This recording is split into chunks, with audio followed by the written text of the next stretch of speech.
And welcome to the Ales and Fails Twitch stream. I'm your host, Alewolf, otherwise known as Ales, Gentleman Streamer, the No Throne Cicerone, and the Barstool Philosopher. And welcome back to the stream. How's everybody doing? Hopefully you're having a nice week. It is, at least in my corner of the world, the middle of the week. But it is also for me the end of my work week, which means that it's time for some good times. Here's hoping that if things aren't as good for you, that they are getting there. Here's hoping that you're getting through the week in one piece. And hopefully you've got some fun things lined up for yourself. As we have discussed before, we are halfway through the year, halfway through 2023, and it is time to reminisce, it is time to look forward, but it is also time to live the moment. Tonight we'll be playing The Legend of Zelda in the block, in our Retro Rathskeller block. And of course we call it The Legend of Aleda because we focus more on our ales than our Zelda. This is not the first time that I played this game. I played this game as a kid. And the one thing about it is that I actually finished the first quest a number of times using a strategy guide. But I've never finished the second quest, and so the objective of this particular campaign is to go through the first quest, warm up, and then at some point go into the second quest and finish that, a feat that I've never accomplished. Which is not to say that I'm going to do this unaided. I'm actually following a set of maps that I found online, which are quite useful. I don't think that The Legend of Zelda needs as much strategy as it needs map locations for all the different items that are just strewn about. But that is what we'll be doing tonight. The only other thing that I did want to say about tonight's stream is that I'm starting a slightly new cadence in terms of what I stream. From now on, rather than bouncing between two games for one particular block, I think I'll stick to one game for about a month, maybe more like 4 weeks, and then switch back to the other. And the reason why I'm doing that is simply because I feel like every time I bounce back between games, I feel like part of the stream is just me trying to remember exactly how to play that game, and me trying to remember what I did last. And so I feel like that's time not well spent. And I feel like, at least with newer games, if I give at least myself 4 different weeks to play or so, maybe I'll get a little more proficient at it, and maybe it'll give me an easier time. Who knows? That's what I'm going with right now. So if everything goes correctly, you'll be seeing me play The Legend of Zelda for 3 more weeks in addition to this one. But that's enough talking shop. Let's talk entertainment. And I'm about to cough here, so I better drink some water. So, what I'm drinking tonight is something from our friends at Blue Oak, which is a brewery in San Carlos, California. Longtime fans of the stream will recall that I used to have stuff from Blue Oak fairly frequently back in the day. Not so much these days anymore, for one reason or another. They are a wonderful brewery. I suggest if you're in this corner of the world that you go visit them. I just don't have the ability to do so as often as I'd like, but every single time their beers are wonderful.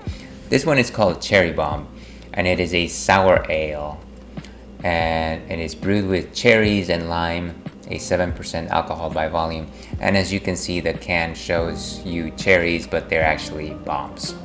So very clean cut. I like the simplicity of the white and red. Quite a nice can design. But what is a sour ale? You might be asking yourself. I thought beers were bitter, or I thought beers were sweet. What is this? What is this sour ale that you're talking about?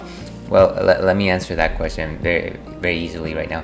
There's actually three primary flavors. I don't know why I was holding two hands with three, but yeah, three primary flavors when it comes to beer. There's, of course, oh, and I just lost that train of thought. There's bitterness, which comes from the hops. There's sweetness, which comes from the malts and the grains. And then there's sourness. And sourness is an interesting flavor because it doesn't come it comes specifically from the organism that is used to brew the beer. Traditionally, sour ales were made using a type of yeast found in Europe, specifically Belgium, known as Brettanomyces, and it was something that grew naturally in the air, almost in like rural areas. And so what they would do is they would leave their jugs of beer out there in the middle of the field. It would get colonized with this very natural yeast, and that particular yeast would make it so that this beer would have sour compounds. That is how traditional sours are made. Now, more modern times have called for a slightly different process, which yields kettle sours. And kettle sours are a little bit different than traditional sours in the sense that rather than getting this very particular yeast to do its work, what you actually end up doing is you're using bacteria to create sour compounds. And in this case, the bacteria that we're using is lactobacillus, which is the same bacteria actually that is used to make yogurt.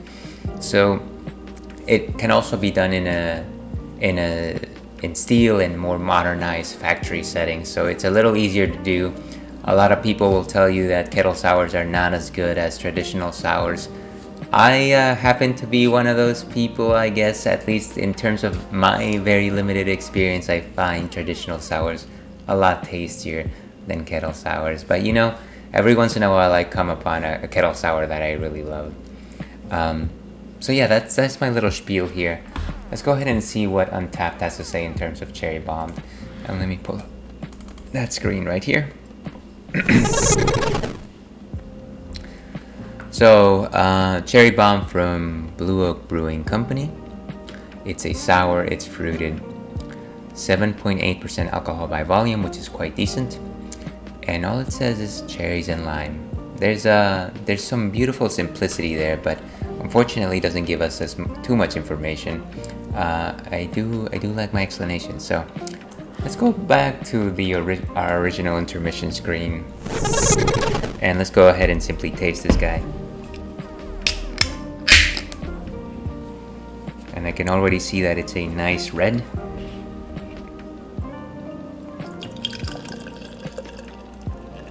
It's actually pink. Reminds me of my favorite soft drink, or at least one of my favorite soft drinks, pink lemonade. And of course I made an amateur mistake here. I actually did not turn the glass as much as I should have when pouring this beer, which gives me a overly unnecessary big head. But at the very least, what you can see here is that it's got some good sedimentation there. It's a little hazy, and it's got a ruby red pink color.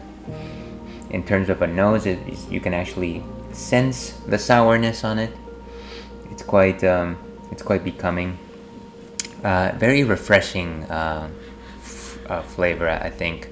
You can definitely sense that there's at least some citrus there, very sharp citrus, either from a lemon or a lime. I always have difficulty determining those tastes. With all that, bang a nail, dear viewer. So definitely sour. I could taste the cherries. It's quite nice. It's less the flavor of the cherries themselves, but I almost feel stronger the peel of the cherries, if that makes any sense.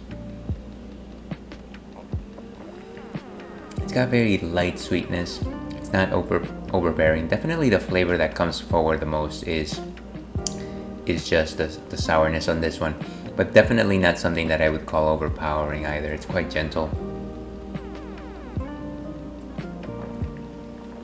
The texture of the beer is actually like a raspiness.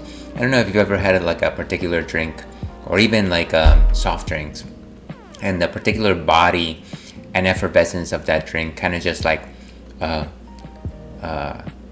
there's a friction with your tongue, which is actually quite noticeable, and it gives back to the beer a little sense of robustness to it. It's quite nice.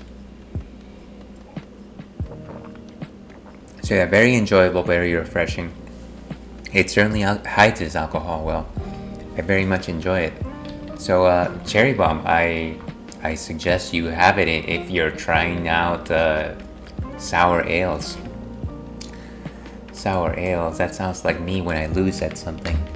Let me go ahead and update my ticker, and we will be on our way. Let's see.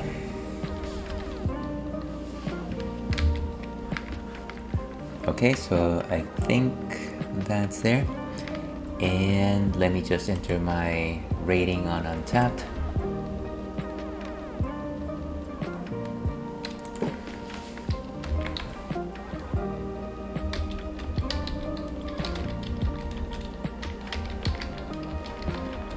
And if you happen to read my Untappd entry, it's a reference to one of the Zelda CDI games.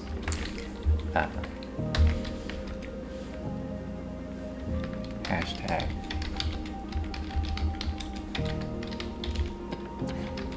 I'm starting to think that maybe I should show whenever I do one of these things. And I'm going to give it a solid 3.25. It's actually quite good.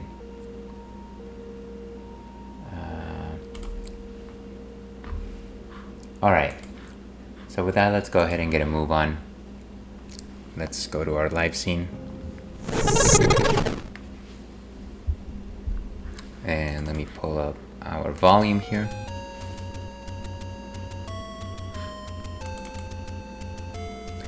Okay, I think we're set. And if I recall correctly, I am probably starting off from a save state. Let me see if my notes suggest anything like that. I generally write myself campaign notes because I have to remember exactly what and I actually wrote myself nothing, so I'm going to assume the most likely explanation is that I started from a save state. Oh, there we go.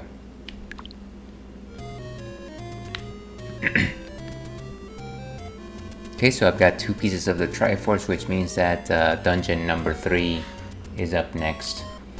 And I specifically recall that the third dungeon, the boss for the third dungeon is a creature known as Womanhandla, which for the longest time I thought was like a flying 4-headed creature, but like artwork later in the series revealed that it was like more like a plant, like a 4-headed piranha plant, which kind of interesting that they decided to go that way, considering that it looks nothing like that in this game. I also thought it was funny that it was called Womanhandla, just because, I don't know, I think that's just a funky name. And so of course the title of today's stream is, well, what about Womanhandla? I'm sure nobody's laughing at that one, but for some reason it tickled me. So let me go ahead and try and find dungeon number 3. I think I know where it is. And so of course we have the white sword. And I think at this point we've also got the power bracelet, yes, which is why we are actually able to move stones here. Which this is our shortcuts around the world. I don't know that there's a good one for the one I'm looking for, so I'm just gonna walk all the way over there. It's kind of funny when I think back at The Legend of Zelda. It made me feel like the map was huge, but actually not that huge when you think about it. I've also got my big shield on, which means that I can block essentially most things. Just trying to get my bearings here, folks. So bear with me as I get my bearings. And of course this is a simple 2-button game. It is for the original Nintendo. And I think I've got enough medicine. Yeah, I've got the red medicine. Got some bombs, 8 bombs on me.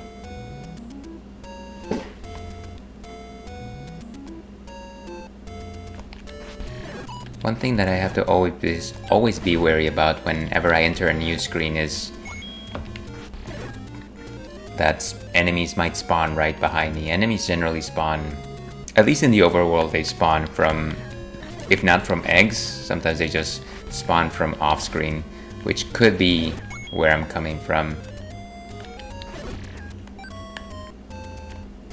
Okay. And that Zola or Zora.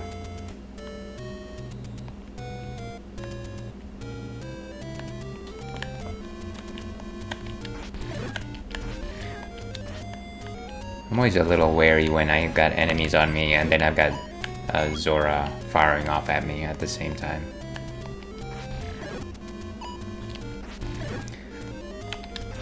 The reason why I'm being so careful is simply because if I take a hit, I will lose my my flying sword, my sword beam, and you gotta have that sword beam.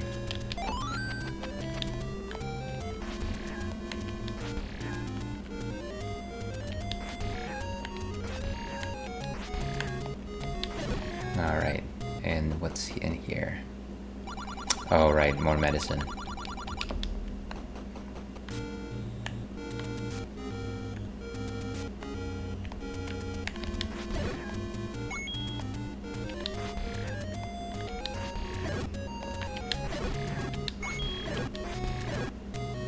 Nice. So some bombs, some coins, and the entrance to dungeon number 3 should be right around the corner over here.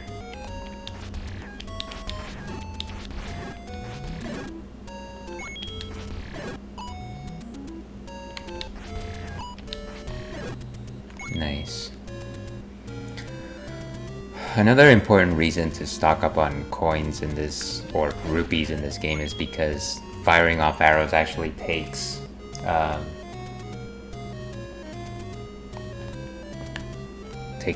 rupees every time you fire off one. And of course my control pad is not great. I'm using the Switch Pro controller.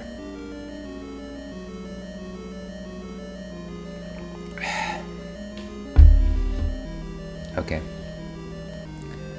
So let's see here.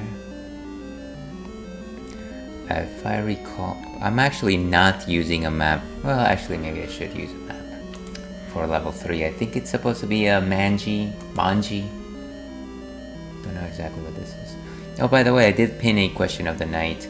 I know this is not necessarily something that gets debated anymore on, but The Legend of Zelda, is it an RPG? Is it not? What are the reasons?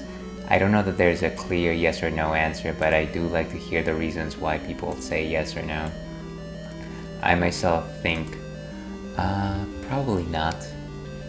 It is an excellent adventure game with fantasy elements, but I don't know that, I think that at least for me, one of the tenets of an RPG is your character actually progresses, and in this type of game it's more like you progress.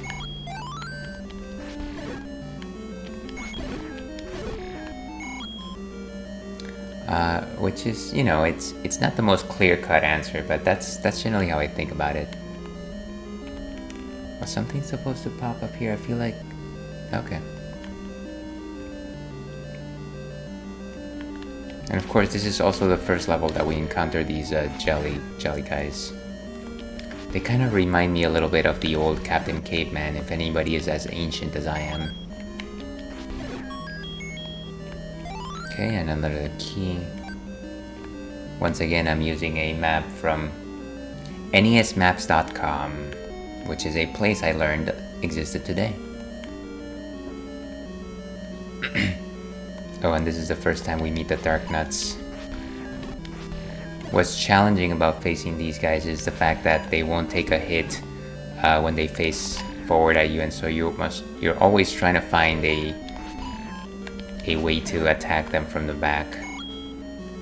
You know, these days I can clearly see that they are like knights holding swords, but back in the day I thought that they were giant chickens.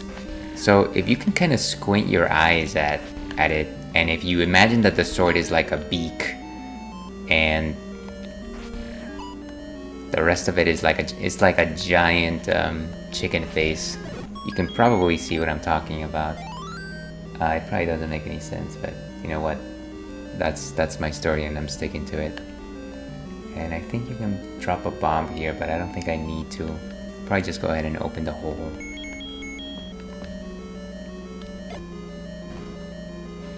It's weird to open a door with the bomb and not hear the na na na na or na na na na na na. And there's our compass. And the nice thing about the compass, of course, is simply the fact that it allows us to determine where the boss of the dungeon is.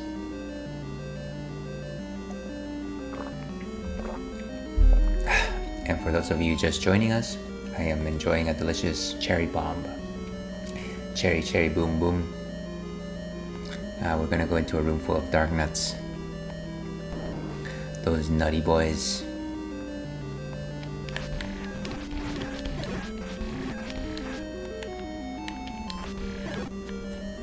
Actually, does my boomerang actually... Oh, great.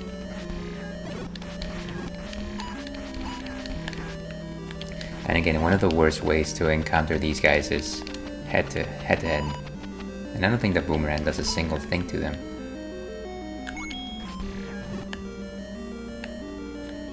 Yeah, so better keep my distance with these boys, which is a little bit difficult when there's so many of them at the same time. Alright, I guess I'm gonna go downstairs, and that place has even more of these. Do I have any other weapon that attacks them? Maybe the flame. Let's try that.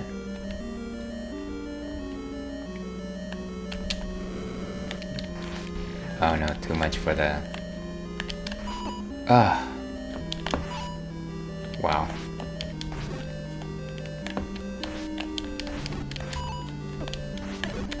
If only I could rebuke them. Oh, come on. And the problem with this is that I can't, even though I have a giant shield in front of me, I can't just like bump them.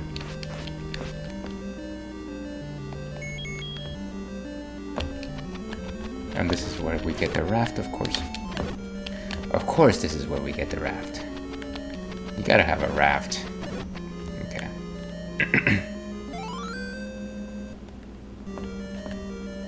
Maybe if I use some bombs, it'll be a little bit easier. Using bombs to just kill off these guys. Okay, well, it solved part of the problem.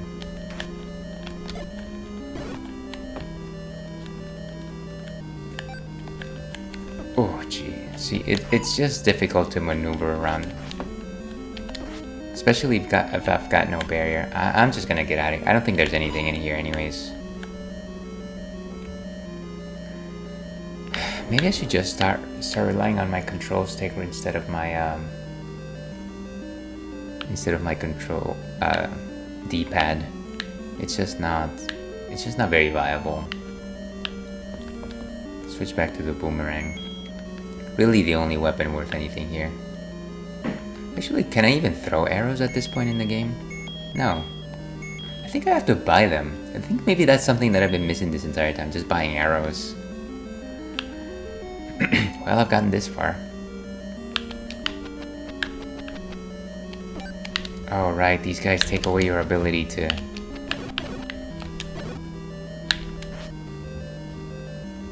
use your sword. Can you imagine in the creation of the universe, the deities Din, Farore, and Naru decided to create creatures that are in the form of bubble and take away your ability to use your swords, which would not be invented for several decades or eons later. That's a funny one.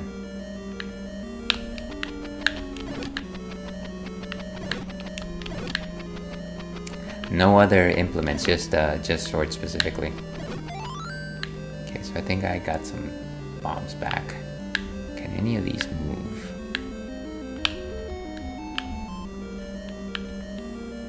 I feel like that's progression right there. Alright, I don't think I actually was down there before. So there's that.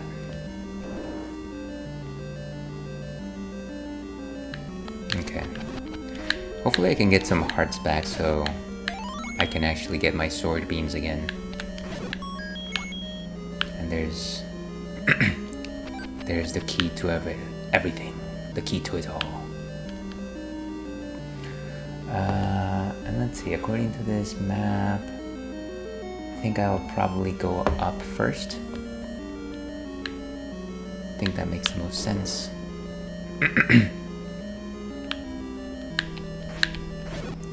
Now, if only I had a sword beam. I thought I had to actually connect both of them, but I suppose puzzles were at least 50% easier back in the day.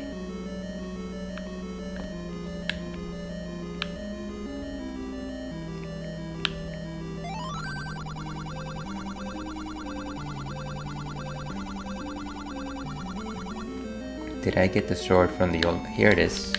This is my answer.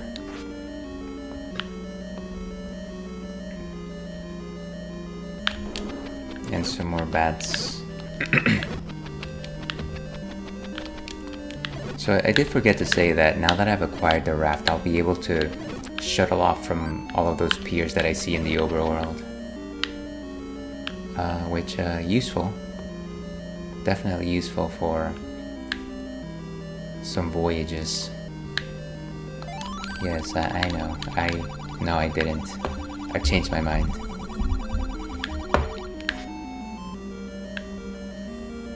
Okay, so now we go back. And I think the only way left is the right arm of the Manji.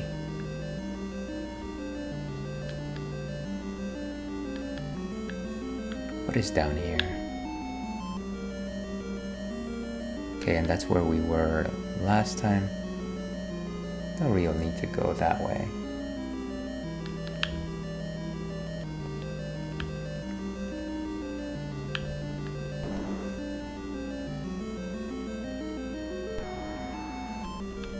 And that little wheezing sound suggests that we are right next to the boss room, which does not mean that we are near the entrance to the boss room. It simply suggests that this room is adjacent to the boss room. It's also kind of fun to think that the boss is just constantly wheezing and sleeping or snoring while we're just doing our thing. Is it like, are they falling? Are they resting? Is that... So in theory, I could go into the boss room right now, but let me just complete the rest of the map here.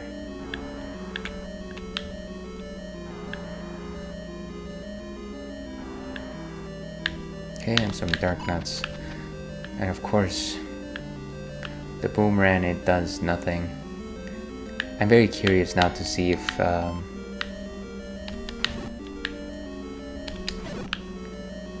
the arrows actually do any damage to them. I'd be surprised. Very few things actually hit Darknuts. But then again, back in the day, I was very frugal in terms of how I used my arrows because, again, they would take away rupees.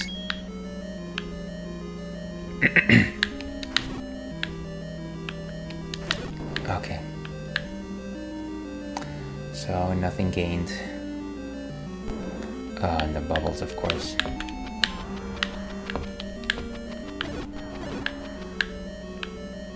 Sure wish one of these guys dropped the fairy.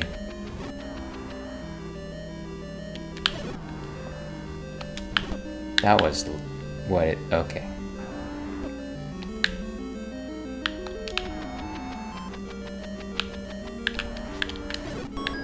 Okay. Nothing but coin. Nothing but net. Okay, so let's go face Womanhandla. And I'll simply go ahead and create a suspend point right here.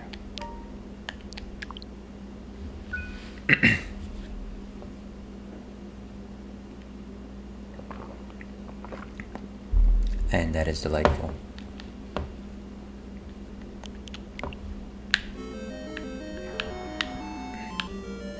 Alright. As you can see, that's the bomb hole that I made before. And actually, speaking of bomb holes, it worked with the dongo. Wow. Hole in one.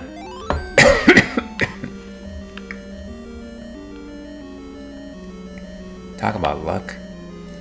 And the thing about Womanhandla is that the more arms you cut off, the quicker it gets. So it was incredibly lucky that I took it out in one shot. Okay, beautiful. But now we've got the raft, which means that we've got a few more options. And I think the way to actually get to dungeon number 4 is using that raft. I'm not 100% sure. Let me see. I guess one of the things about nesmaps.com is that it continuously loads ads, which I have to constantly kick down. Zoom. Okay. Yeah, so level 4 is definitely through a raft. Let me see if there's other... Maybe there's a couple of heart containers that I can go to using the raft. So there's that.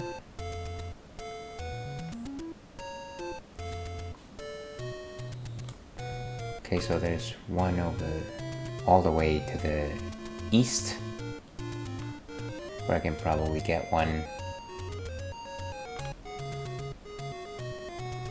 Really, there's not too many places where you can use a raft, and I always felt like it was this multi-purpose tool. But when you think about it, there's not too many like bodies of water that you can access in The Legend of Zelda. So let's go get that heart container. I think we'll be okay. And let's see if I can find a shop that sells arrows. Once again, I don't understand why I haven't just simply bought some. Oh my, it's a drive-by.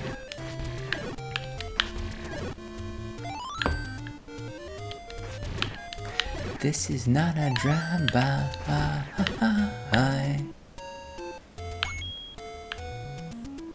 Like our friends at Train would say.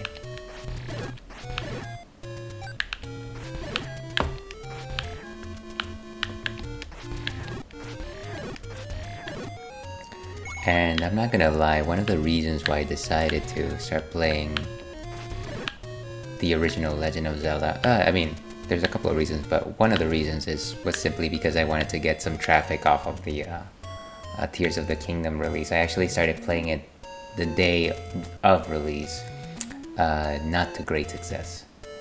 But again, it is quite enjoyable. Where was I going? Oh yes.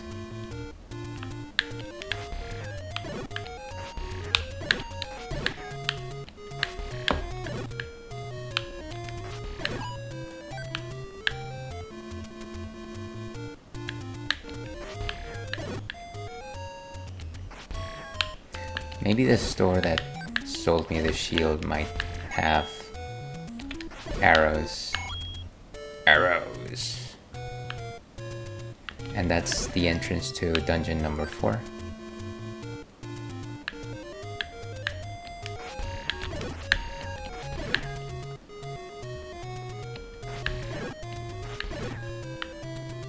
What's in here? Salesman is gone.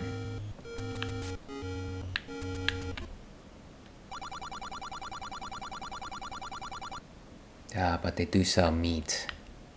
I still don't have that in my inventory, but I believe there's a shop that actually sells it for a little cheaper.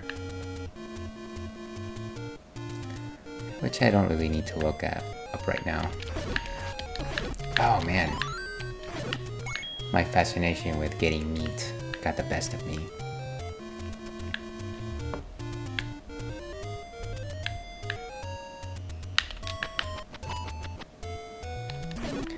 Maybe one of the basic shops? And by basic shop, I'm simply suggesting one of the shops at the beginning of the game.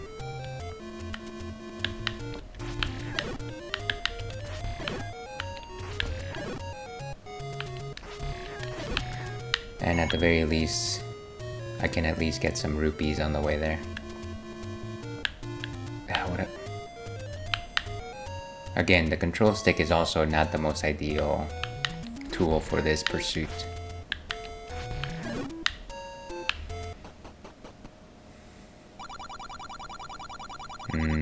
No, not it either. Where do they sell arrows here? Let me look at this map for a second.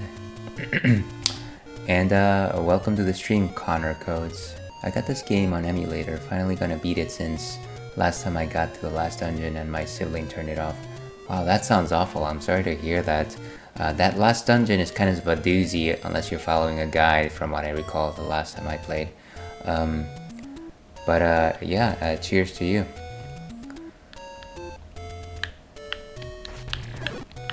I'm actually en route to go to dungeon number 4, but I'm trying to collect a heart piece before I do that since I just got the raft. Okay, I don't think I'm gonna find a shop that sells an arrow. I'll just have to stumble upon it. But hopefully you're having a fun Wednesday/Thursday evening.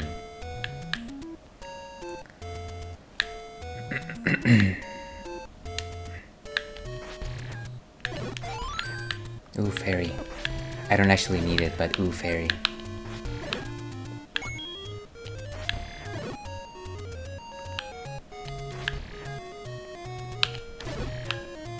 Let's see, when I played for the first time, I used a guide and got all the heart pieces I could get. Yeah, same here. I first played this game when I was really young, and I honestly would not have been able to get through it without like this magazine guide that I found. Actually, the objective of this particular campaign is for me to finish the first quest and then move on to the second quest, which is something that I never actually got to do. I'm not gonna do it by myself. I'll probably follow a map or something. But just something I want to get off the old bucket list before I kick the bucket.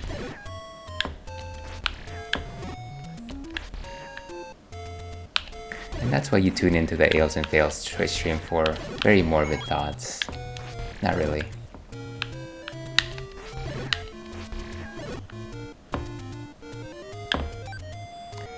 Okay, is this a shop? No, nobody's home. Okay, is this a shop? Nobody's home. Glad my stepdad showed me about retro gaming when I was younger. I played when I was about 8. I'm 14, so still young, but still. That's actually really cool that your stepdad showed you, how to play retro games. I've got a younger brother, and this is simply because I was selfish. Obviously I had like a newer machine, I think it was like the GameCube, and I had like a Nintendo, Super Nintendo, and then I was like, when he started getting interested into games, because I didn't want to share my system, I would say, oh, maybe you should play all of the old games first before you move on to the more powerful machine, which was a very selfish thought. And I think that story lasted for like about a year. I was a terrible young man, and but I can probably say that at the very least he got some insight into retro games from that. It wasn't the best reason to have undergone that, but again, kids like myself are terrible.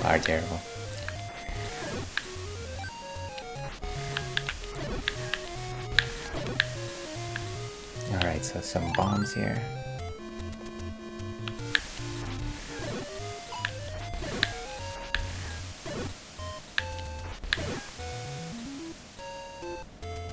Let's find that pier. Get ourselves one more heart.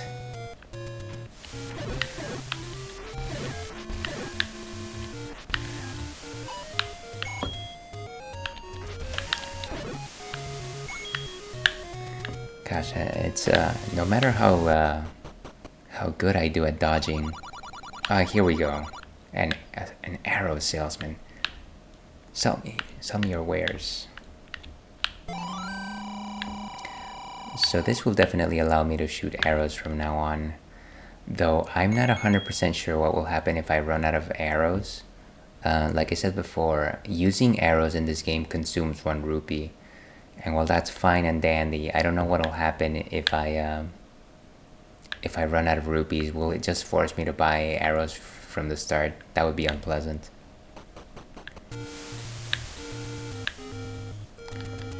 Let's see, true. I like all types of consoles, from NES to Wii.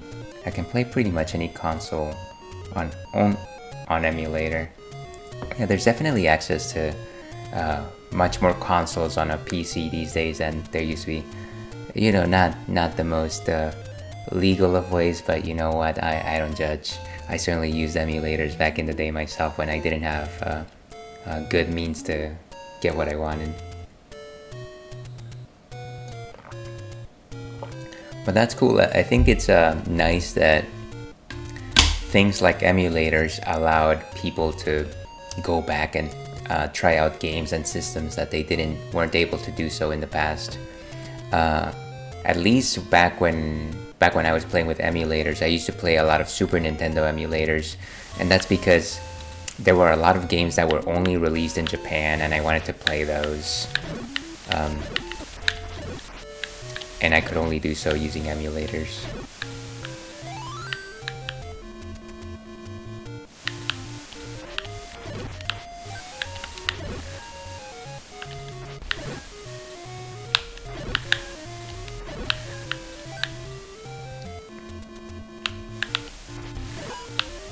Alright, here we go. This was always a scary entrance simply because it seems like a dungeon, but it is not. As a 14-year-old, I can't get a job. I don't use emulator because I'm selfish, more because I don't have money for other games. Yeah, and I totally get that. Like I said, no judgments from me. Please, you know, get the games that you can, and you know, like I said, emulators is a wonderful way to experience a lot of things that you wouldn't be able to do otherwise. I guess if you don't mind me asking, what are you playing these days? Of course we're gonna choose the heart. Alright, and I think that's good. Let's go ahead to go back to dungeon number 4.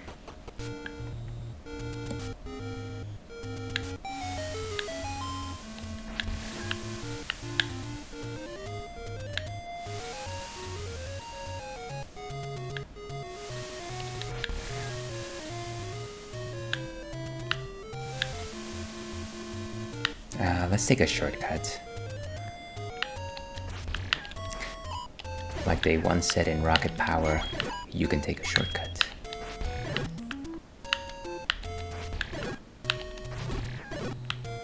The double whammy. I play different things. I beat Elden Ring on PS4 recently, so I'm gonna beat the original Zelda and Mario now. That's pretty impressive. I actually did start playing Elden Ring, and I'm not. One thing, if you stick around this stream, one thing you will learn very quickly is I'm not a very good player. So I did start playing Elden Ring. I think I'm stuck in the fight against, what is his name? Goldring? Gottfried. Yeah, Gottfried. And yeah, it's probably gonna take me a few weeks before I beat that guy. So congratulations to you. You have my praise. But yeah, it would certainly be interesting to hear your take on original Mario and Zelda. It's always interesting to hear when younger individuals try out the retro games and what their experiences are like. I'm getting shot by several arrows. I could have used that earlier. Where am I headed now?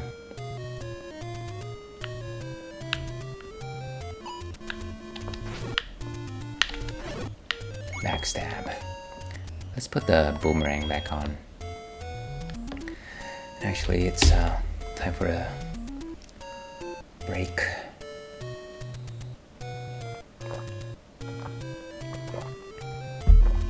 Nice.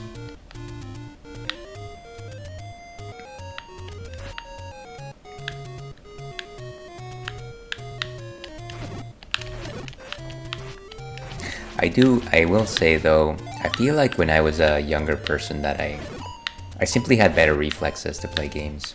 And maybe that's one reason why I'm not as good as I think I used to be back in the day. Who knows? Maybe that's just me trying to make up an excuse.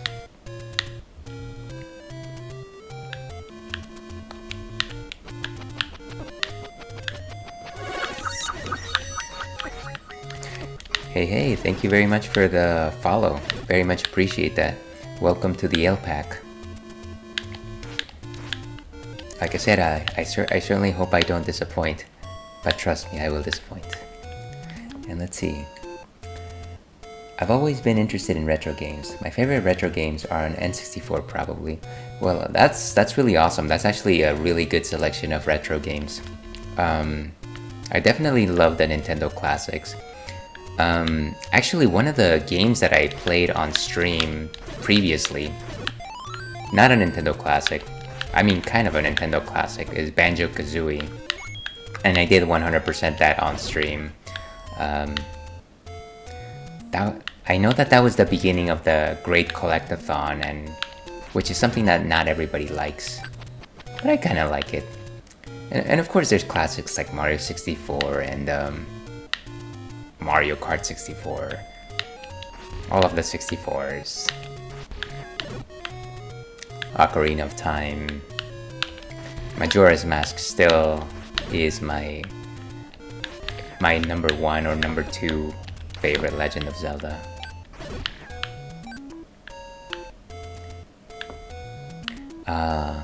Yeah, what do you like playing on N64 actually? Or what has been your favorite game on N64 thus far? Alright, I think I'm headed the right way. All paths lead to the same place. All roads lead to Rome.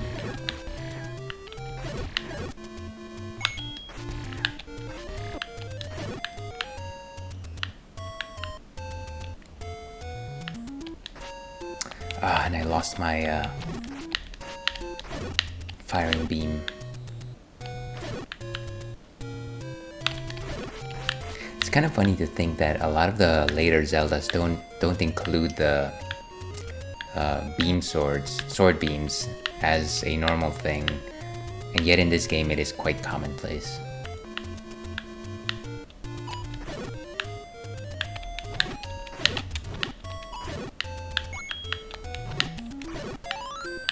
Nice. My favorite N64 probably Doom 64 or Smash Brothers. Smash Brothers is a classic. I definitely put hundreds of hours into that game. And actually my favorite character in that game came to be, it started being Link, but then I unlocked Ness, and then that's all it took. That became my favorite character. I've never played Doom 64, but I can only imagine it is similar to the other Dooms on other consoles.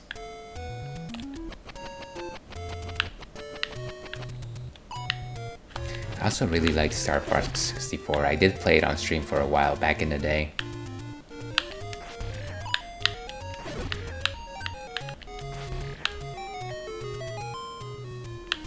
Alright, and so this is dungeon number 4. Whew, okay. So, let me pull up a map here.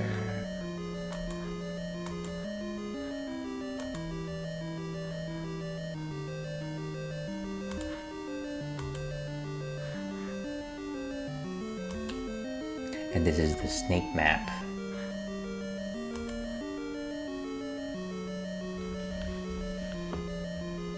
I introduced my friend to Smash Brothers. He'd only played Wii U Smash Brothers. The N64 Smash Brothers is now his favorite.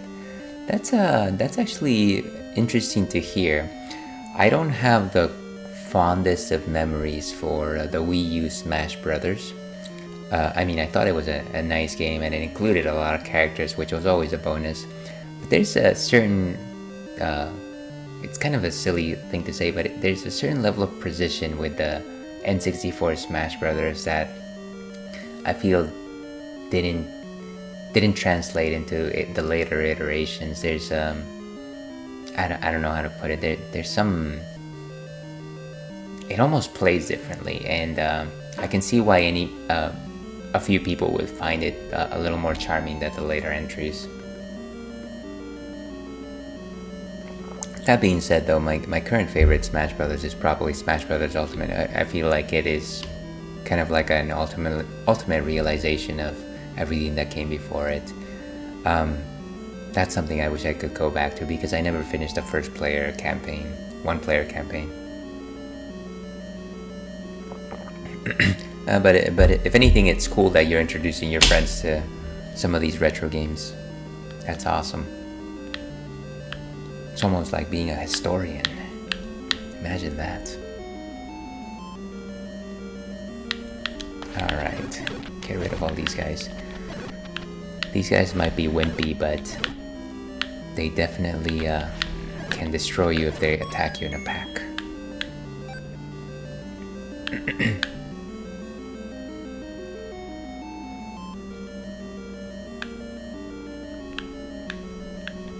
The best Zelda, in my opinion, is A Link to the Past. I completed A Link to the Past I want to say maybe like twice, maybe even 3 times. It is very enjoyable. I think I actually like, I don't know if you've ever played it, but Link's Awakening. I know that it was recently remastered or remade for the Switch. I've only played the Game Boy Link's Awakening, and actually that was the first Legend of Zelda. That was the first Legend of Zelda I played after this original Legend of Zelda, so it was like my Zelda number 2 for me. And I know that a lot of the way that game plays was based off of A Link to the Past.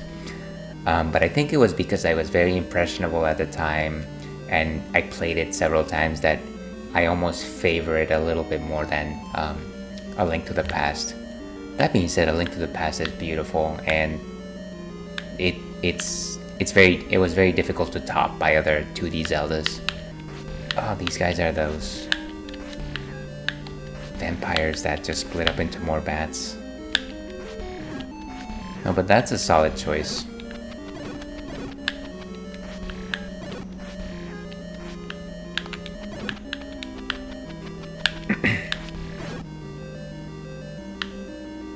Alright, so where are we here?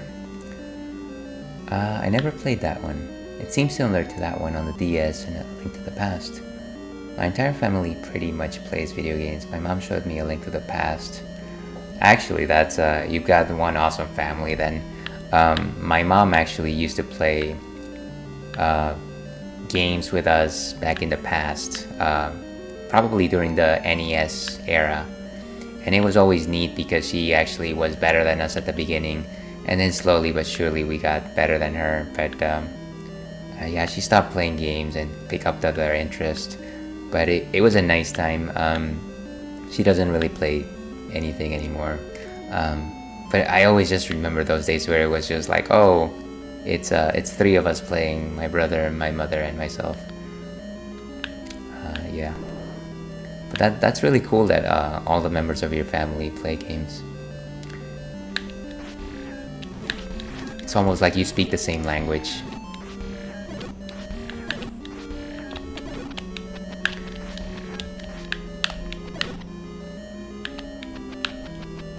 And here I've got the boomerang flying very far away being an issue.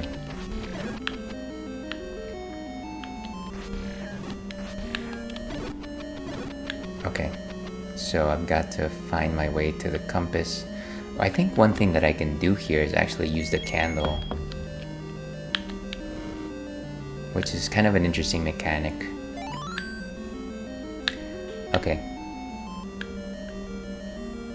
Once again, the limitation of the blue candle is of course, that it can only fire once. It's kind of a silly limitation.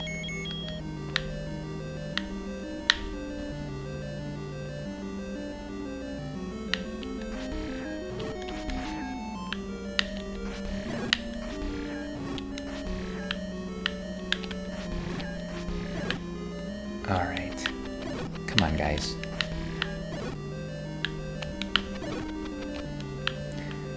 And I think one thing that I noticed from taking out these vampire monsters is just the fact that if you leave the room, they'll come back immediately. It's almost as if their death doesn't register, or it's incomplete in some way.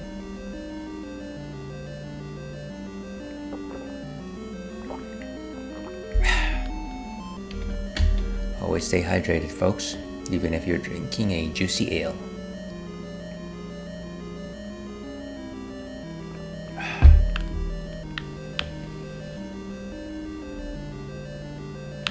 Alright, a room full of bats.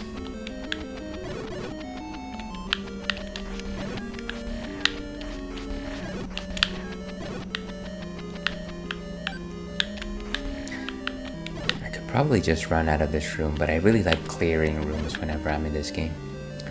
What's your favorite game in general? Mine is probably Dark Souls. You might not like it if you don't like difficulty. It's fun though. Well, like I said before, I did start playing Elden Ring, and despite the fact that I constantly die in that game, like over and over again, there's something that constantly compelling me to go back to it. So I feel like I do like that type of game. It's just kind of just like a learning challenge. Of course, I learn very, very slowly. But in terms of my favorite game overall, that's a loaded question. I think it's a little difficult to simply answer.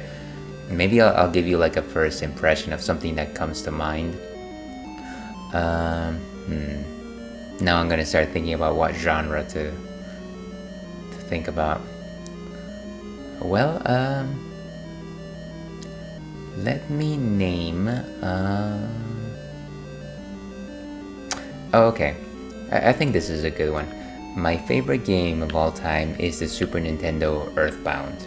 And that is an RPG set in quote-unquote modern times. Yeah, I think that's a solid pick. But then, I think my favorite game that I've been playing recently, probably Hades. I probably enjoy that one more than Elden Ring. But yeah, it's kind of like a retro RPG, if you've ever heard of it. Very similar to, I think it actually inspired Undertale, if you're familiar with that one. Oh, and I'm stuck here. Let me bring out that candle. There we go. I have an Earthbound on cartridge. My mom got it a while ago when it was still $100. Yeah, the Earthbound cartridges actually went for very high at some point. I actually got it maybe a couple of years after it was released. And I got, it came in this giant box, and the reason why it was a giant box was because it included a player's guide inside. And yeah, I really love that game. I kind of just love the aesthetic of it. It's almost like, I'm sure I'm not the first person to say this, but it's like what a person in Japan thought growing up in America was like. And so it kind of looks like you start off in this location where it seems like, you know, an American suburb, but it's got these like little quirks and things like that that make it quite quirky. Undertale is one of my favorite games too. Yeah, Undertale is a solid game. It's a little more compact than Earthbound, but I feel like it teaches you a lot. It just teaches you about life. Where I feel like Earthbound is like you're walking through, it's almost like a reminiscence of your childhood. And I know it's difficult to talk about something like that with somebody who is as young as yourself, but there is a certain just like, it kind of just picks at you and makes you think about certain elements of your childhood. Whereas Undertale, I feel like it's more about just life in general and like long life lessons sort of thing. Maybe I should play that again to crystallize my thoughts on it. See, the game with the box is worth I think $1,000 now. Clearly I should have kept my box and not opened it. But yeah, actually that game, I think one of my brothers has it right now. I unfortunately have gotten, because I don't have the space, I unfortunately haven't been able to keep most of my cartridges. But my younger sibling is keeping them. I don't know. I don't know that he'll actually play them. I think he enjoys, like I said, I think he enjoys retro games, and maybe he's keeping them as like keepsakes. But yeah, those are pretty expensive. A lot of people do enjoy that Earthbound. Ah, another dark room.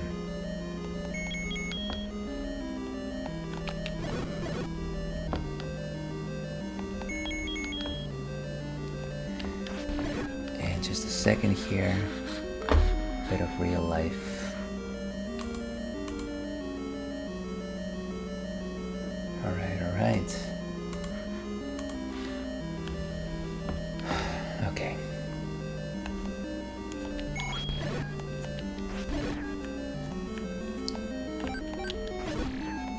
I could have used that at the beginning of this room. So it goes. Let's see.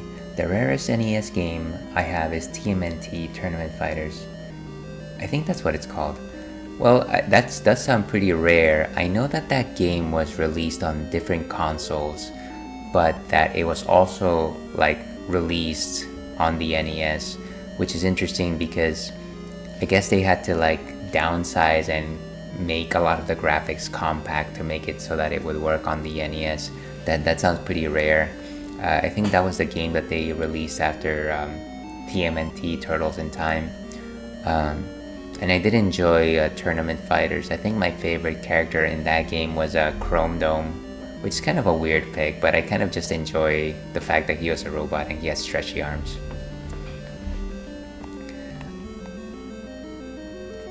I wonder if you played the other versions of Tournament Fighters and how you feel it compares to the NES one.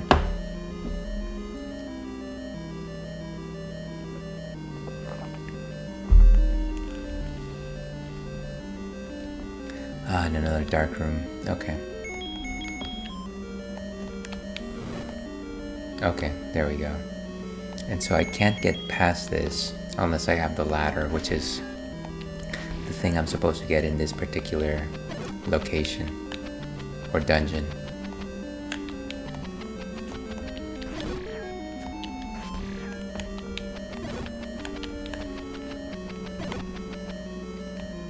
What happens if I destroy this guy from all the way over here? No, I guess nothing. Until I've got the ladder, I can't really do anything. I just have the NES one. I just checked with just the cartridge and it's $200. Hey, that's pretty valuable for an NES cartridge. And I'm sure that it'll only increase in value as time moves forward.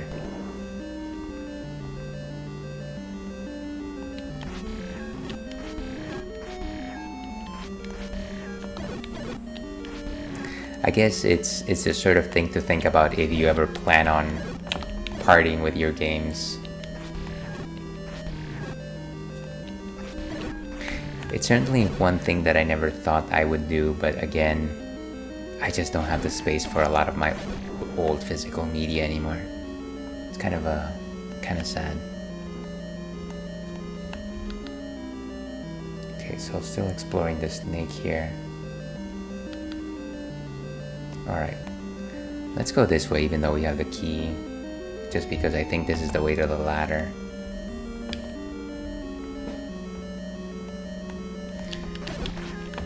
And of course we have to steer clear of the likes because likes like shields, and I don't want to lose my shield.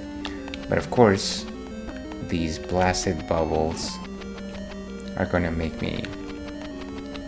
You think that it is easy enough to avoid these guys. Whoa, but because these bubbles are here, it makes it impossible to not potentially get hit with them.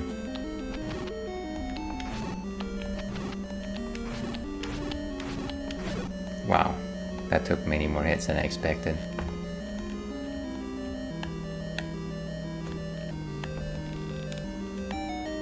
Alright. Find and you shall seek and you shall find.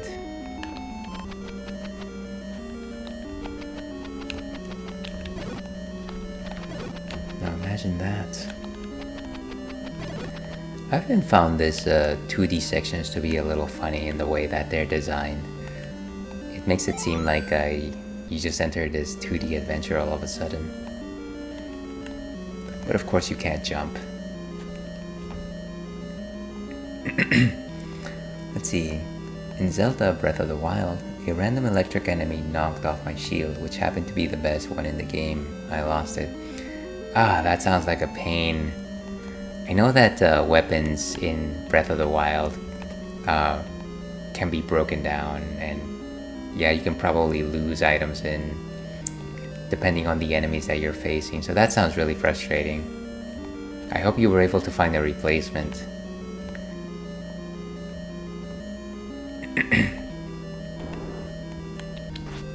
Oh, there we go. So now we have a ladder. And of course, while it's nice to use the ladder, you can kind of get stuck in the geometry if you aren't careful.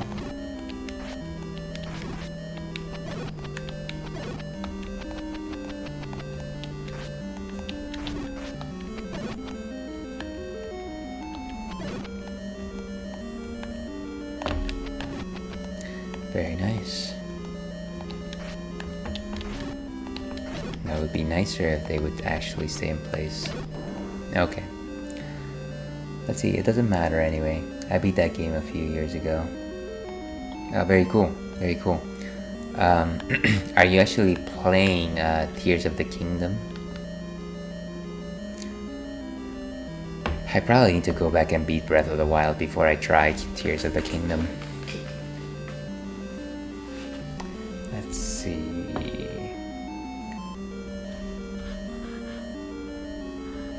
Okay, so if we go up, we'll just be enclosed by an island. Enclosed in an island.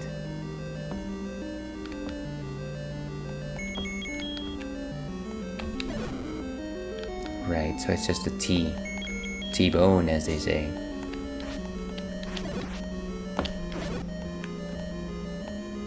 If only I could just use my boomerang to...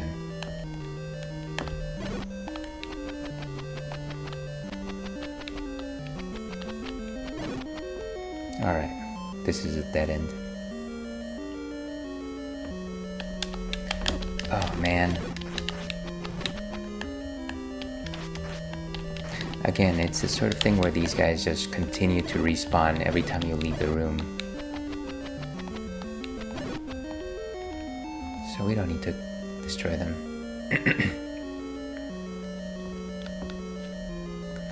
So let's see. I don't have $70, so I'm saving up for that. Definitely gonna get it if I randomly get $70, so... Hey, that's I don't know that you can randomly come about $70, but you never know. Stranger things have happened, as they say.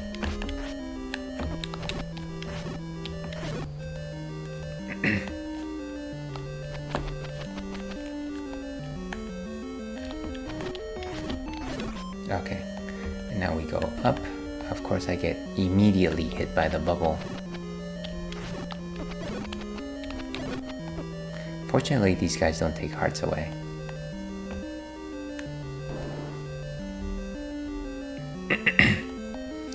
Oh, and more of these guys.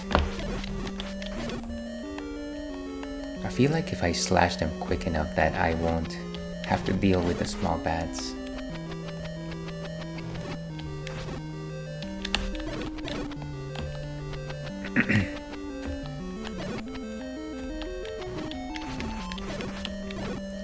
Nice. True, I'll save up for it though.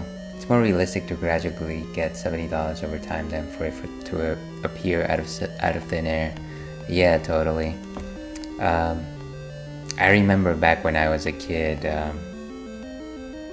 what was it, like my dad would give us a allowance once a week, but only if we did our chores, and it was something that doesn't, I mean, it was like $5 a week, which back in the day that was significant. But it would take several weeks before I could buy a game, of course, if I didn't spend it on something else.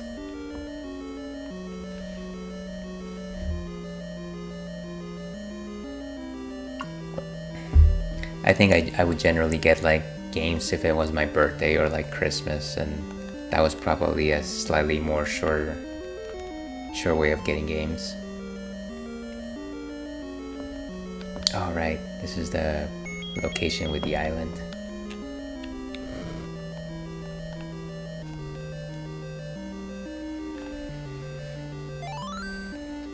Hey, and I think this place is bombable.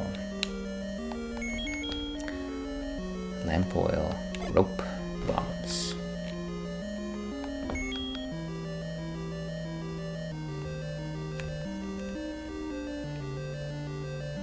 A room of rupees. One thing I'm doing is coding and making apps. When I get my first app published, I'll get ad revenue, so that helps. Hey, that sounds pretty awesome. I know nothing about coding or making apps, so I can't imagine how challenging that might be. But what kind of apps are you making, if you don't mind me asking? It's a four-way intersection.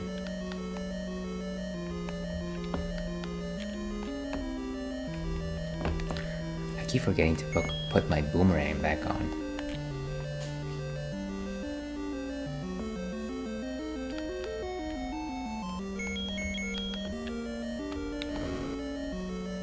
Beautiful.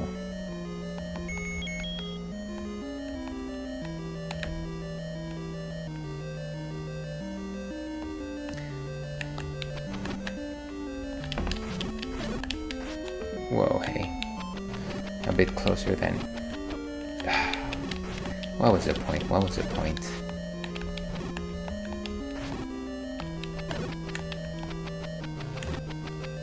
And I guess one thing that I never noticed before is that these bigger bat creatures have 4 eyes, which probably points to the fact that when you beat them, they turn into 2 bats. Let's see, I'm making a clicker game, so bootleg cookie clicker. People download stupid things though. Yeah, I at least I know a few people that like that cookie clicker, so I'm sure that if you come up with something that's similar and maybe you give it your own edge, people will play it. That's really nifty. Again, I know nothing about coding, so I'm sure that even though I think it's simple, it probably takes some good like knowledge. So kudos to you. Alright, I think if I go up, there's a boss type monster. Ah, and it's our friend Womanhandla. Look at that, another hole-in-one.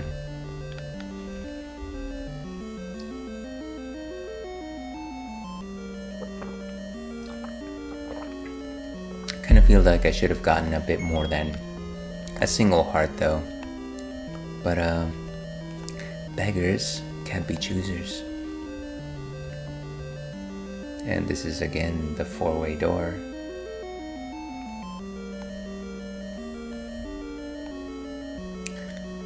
Let's see, I'm coding in Java, which people say is a difficult coding language, and I can see why. It's worth it though, because I'm getting paid though. I mean, whatever it takes, right? I feel like the closest thing I got to coding language was like really old HTML, and I felt like that was very handy because I could edit things the way that I wanted to, but of course nobody uses that anymore. So maybe it's a little bit similar in the way that maybe it's a difficult coding language, but if you know how to master it, then you can make it, you can use it to do the things that you need to do, and that's enough.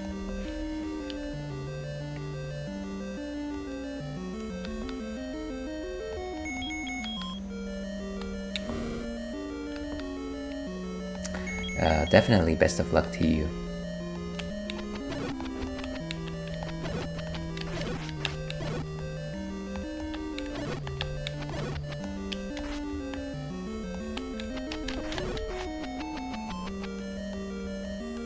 Okay, so we got one key. And of course this is the room with the rupees.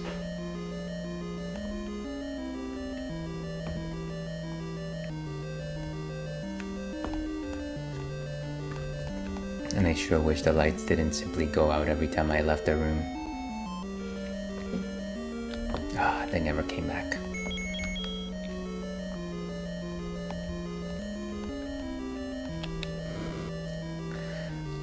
Let's see, HTML is still a thing.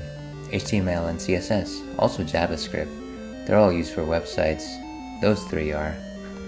I mean, that's nifty. I didn't know that people still use the old HTML, but I'm sure it's gotten more powerful with time. And welcome in I go. What's up? Need some input as usual. This one is spicy. You're welcome to ask whatever you like in I go. You know, try not to include too many saucy details. Trying to keep it lighthearted these days. Let's see. So now we go down the head of the snake.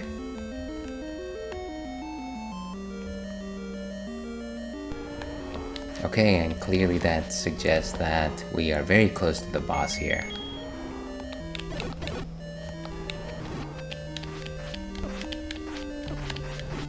Ah, these guys are so frustrating.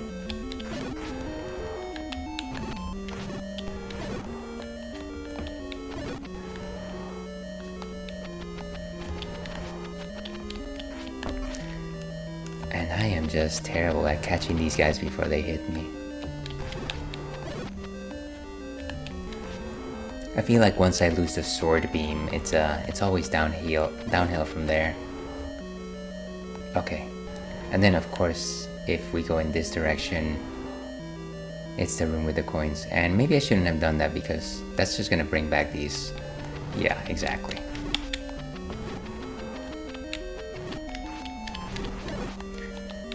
These guys also just don't give me like good heart pieces ever.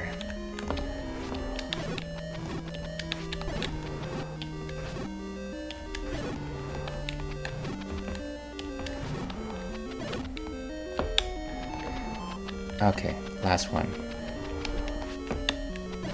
The most challenging bat ever. Well, I'm gonna sleep. It's 4 a.m. in the East Coast. I didn't even notice the time. I thought it was 1. Well, thank you very much for joining me, Connor Coates. Certainly appreciate the back and forth. Hopefully you make it again another time. Again, thank you for the follow. But yeah, very much good luck with your app, and hopefully I see you again. Let's see, Inigo says, because it wasn't upgrade from England, girl. I see. Oh wait, sorry, I completely missed your first message there. I met this girl from the same app I met the last girl from England and just met 2 nights ago, and then she came over yesterday. She didn't seem bad when she got here. Her face made me feel like okay, that's a bit judgmental, but that's how it goes, because it wasn't upgrade from England. Okay, so you found this girl less charming in a physical sense. Fair enough. And I think our boss here is Gliok.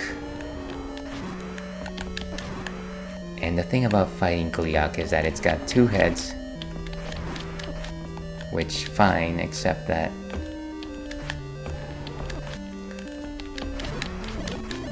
once you defeat a head, it starts flying around.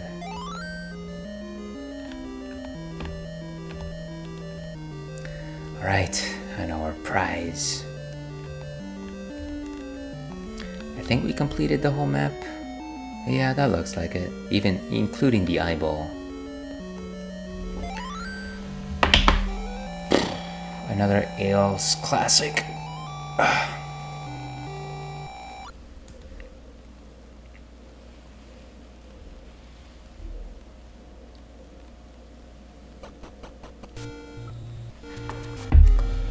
We just get thrown out here. That peahead was about to make mincemeat out of me. So I guess now that we got the raft it's opened up a few more options here on the map. Let's see if I can find a good location that I can maybe get some stuff.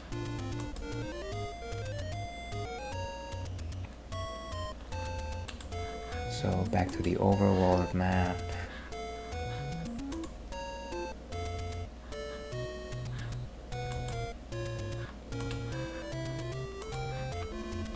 And once again, fighting off all the ads from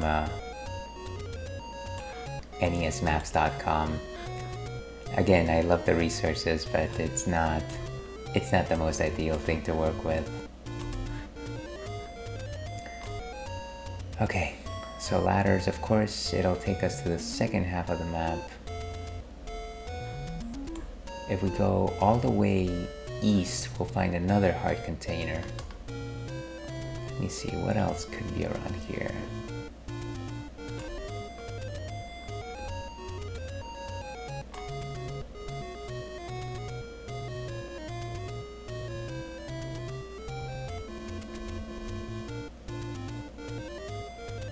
I don't think much more than those two things as far as I can tell.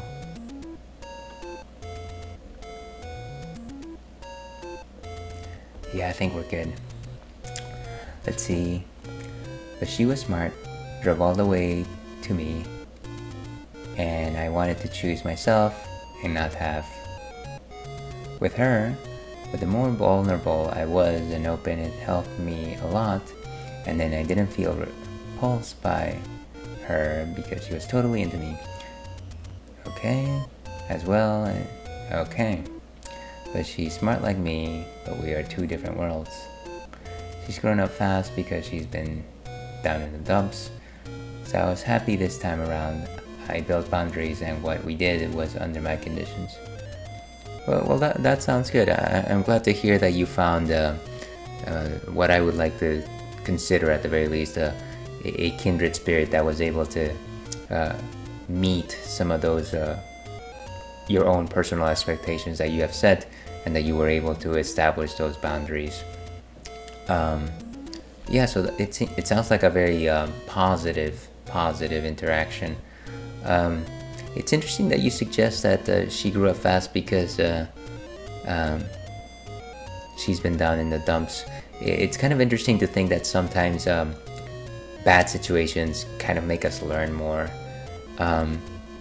And I am not about to say that everybody needs to, be put in a bad situation to grow up faster or anything like that, but it's kind of it's almost like bittersweet when you find somebody like that you know that things didn't turn out well for them, and they had to pick up the slack and kind of get wise to the world. But yeah, I'm glad that it worked out well. And I go. Here's hoping that you see her again. Or depending on what it is you guys want to do anyways. And I'll always say that, knowing what you want and knowing how far you're willing to go, creating those boundaries is very important whenever you interact with a new person. I just didn't want to mess with my spirit and compromise myself with it because, like you said, it's bittersweet. No matter how you slice it, I do feel like physical relationships are loaded. I know that there's people out there that will tell you, you know what, sometimes you can just have this interaction and let it be. I am definitely not one of those people. I get very invested the few times that I've engaged. It's not something that I can divorce from emotions. And of course, you're probably a completely different person, but like I said, being with someone I feel is a very always a loaded transaction. Again, that's just me.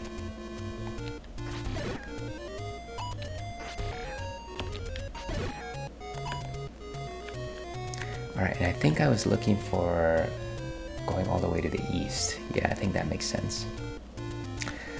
Haha, else no, I'm with you.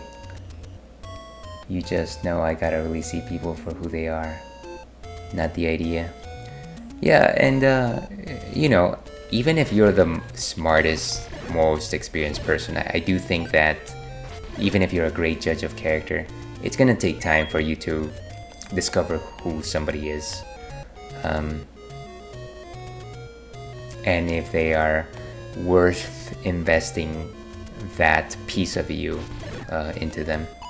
At least that's how I see it. But like I said, I'm glad that it sounds like you could see eye to eye with somebody and that you were able to engage with them under your conditions.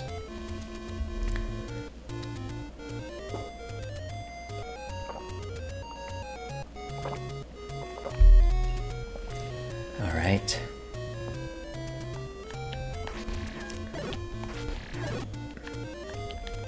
Here's hoping that by the end of the next dungeon I can probably get the magical sword. And that way I can be ready for level 6.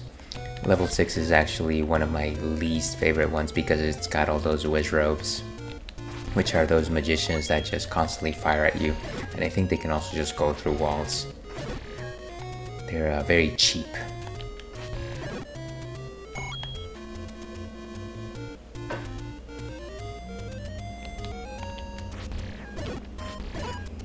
Oh, great. Backstabbed or side-stabbed.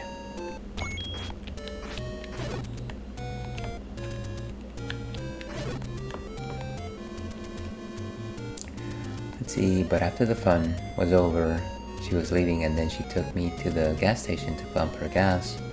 And then we went around and I was guiding her and then I was giving directions. Well, but I guess she was freaking out because she's not from here. And she got triggered. I was scared for my safety, so I didn't react.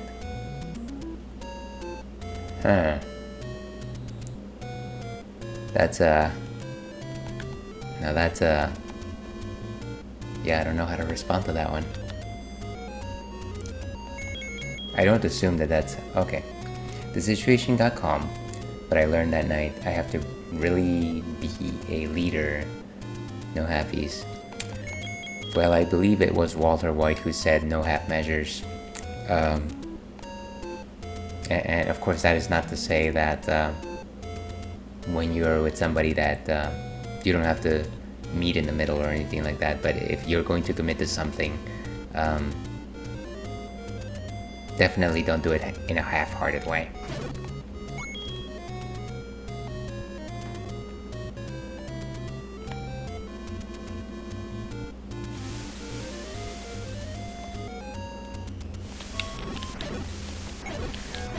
Okay, I got my sword beam back.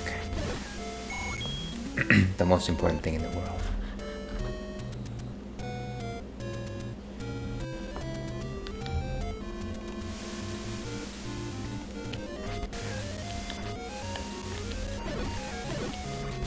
So many enemies by the beach. Okay.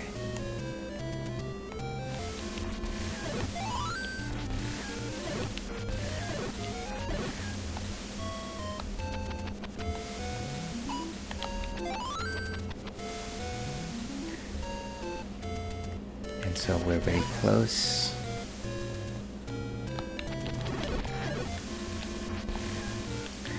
Always nice to find a room full of Octoroks. They go down easily and it's very satisfying to just mow through them. Of course, except when that happens. And what's in here?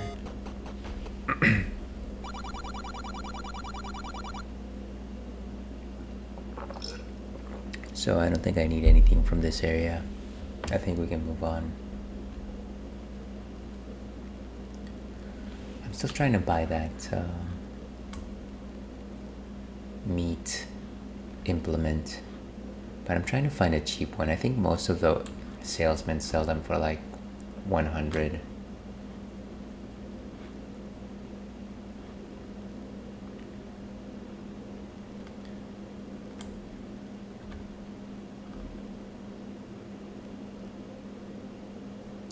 That is unfortunate. I might have to buy it at that price. Let's see. I also wanted to see how I'd be after all the frustrations and pains I've been under in the last 4 years.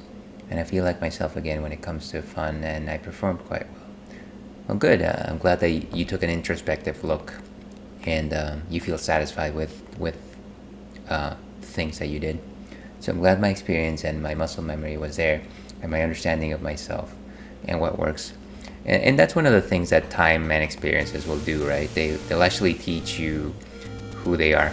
I think somebody said, or I forget who said this, but something along the lines of the person that you spend learning the most about in your life is yourself. And while that might seem very obvious and very trite, there is some value to that. No time spent learning about yourself is time wasted.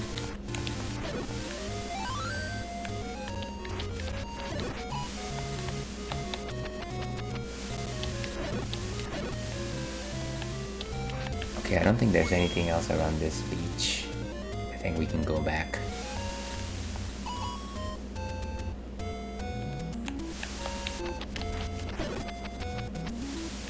This is such a random map area. It's just random beach. Okay, there we go.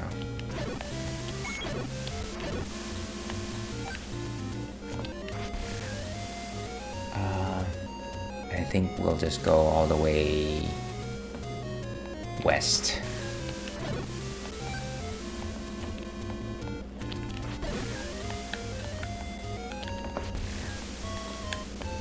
Come here, you. There we go.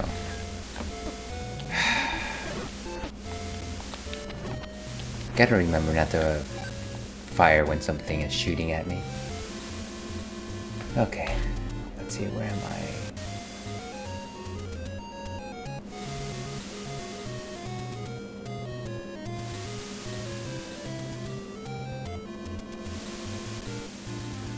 Actually, now that I think about it, level 5 is all the way up there.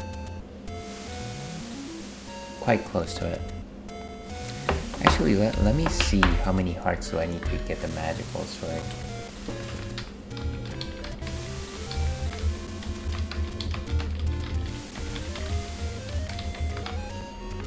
$12 heart containers.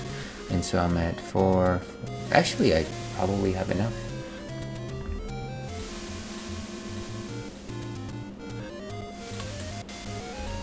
Let's see how far I need to go to get the magical sword. And it's all the way in the... Probably gonna have to teleport there. Use the sailor teleport. And I might be close to a teleportation area.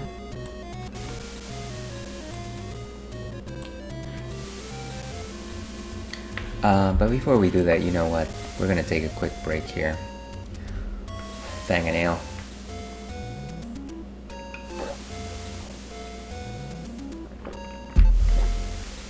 We'll be back on the other side of this break with more Legend of Zelda and our final drink of the evening, so stay tuned. Where's my button here? So unprofessional.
And welcome back to the Ales and Fails Switch stream. I'm your host, Ale Wolf, otherwise known as Ales, Gentleman Streamer, Beer Goggles 21, the excellence of an execution. And welcome back to Wednesday slash Thursday. Yeah, I think I'm in the right time zone. And we're playing The Legend of Zelda here. We're about to head to dungeon number 5, but before we do that, we're actually going to try and get that magical sword. make it a little bit easier for us. And like I promised, I do have a new drink. But before we do that, let's catch up with chat here.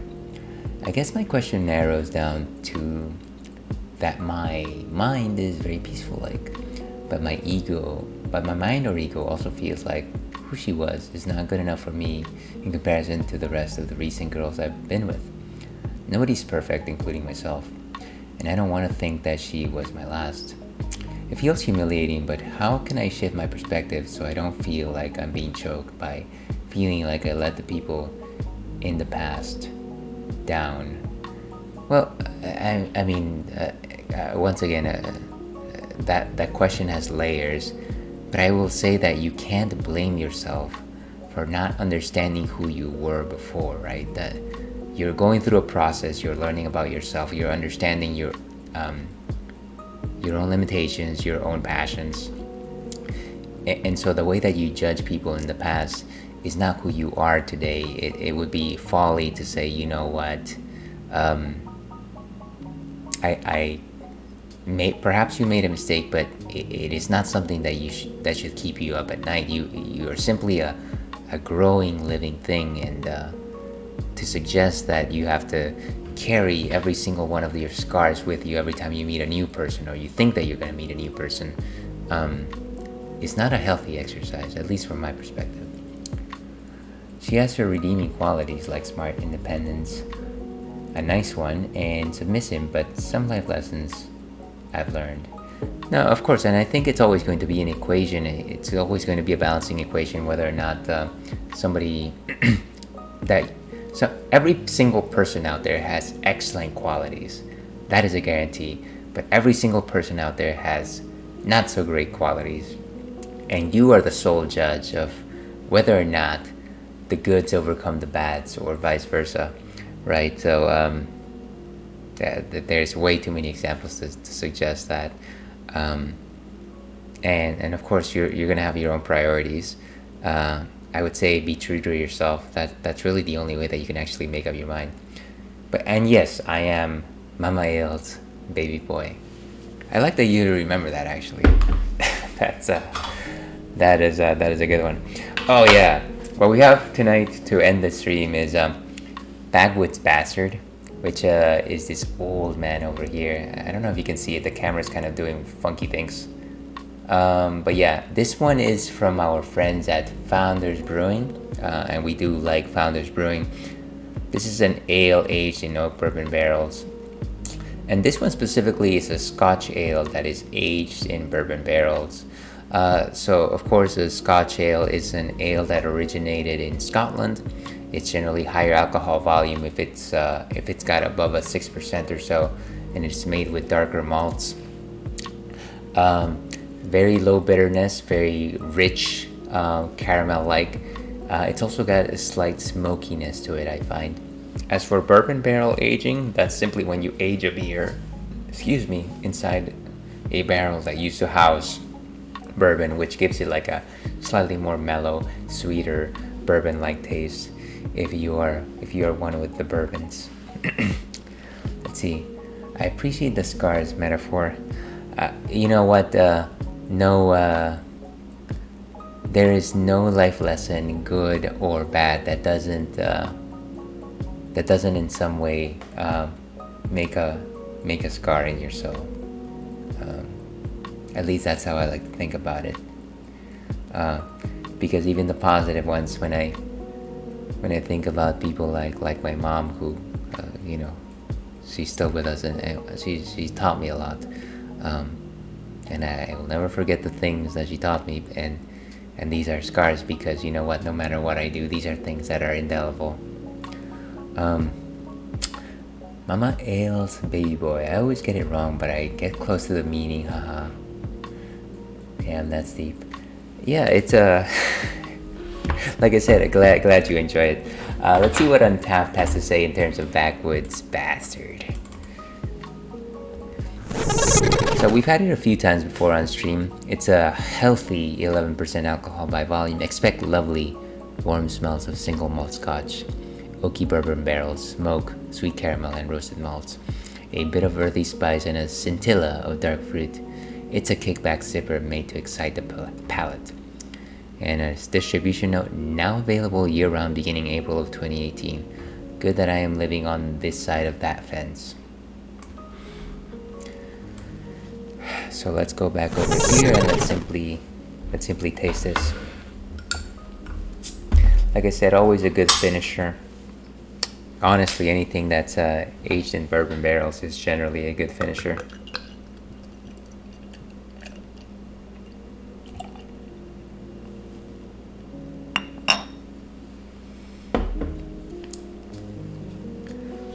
Let's see.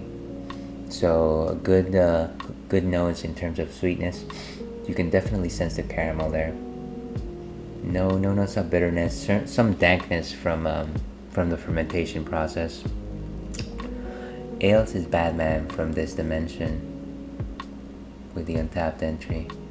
Yeah, you know what? As much as I love Travis from Travis Strikes Again for the uninitiated, I do have a certain kinship with Batman and his power set. I do love it when one of the chips that I will always have on him is the triple hop. I think it's called triple hop. It's the one where he drinks and it's like a gamble whether or not he'll become more powerful. Because you know what? It might be a gamble that I become more powerful with this thing. No, I won't. But it's always fun to think that. So Fang and Ale, dear viewer. So incredibly malty. There's a bit of earthy notes to it. I never tasted that fruit notes, but maybe a little like a slightly bitter fig, if that makes any sense. Very light body. I want to say 1.5 out of 5 in terms of heaviness. There's also like a slight cola flavor to it, which I do tend to find whenever I drink one of these Scotch ales. And very, very strong alcohol content. I assume that it is bitterness, but it is just alcohol strength there. So once again, a good finisher. I don't suggest you have this as first beer of the week. With that, let me go ahead and update my ticker and then we can go back to the action over here.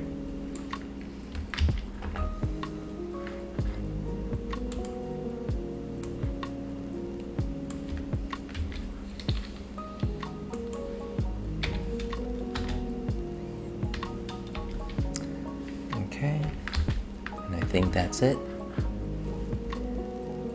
There we go.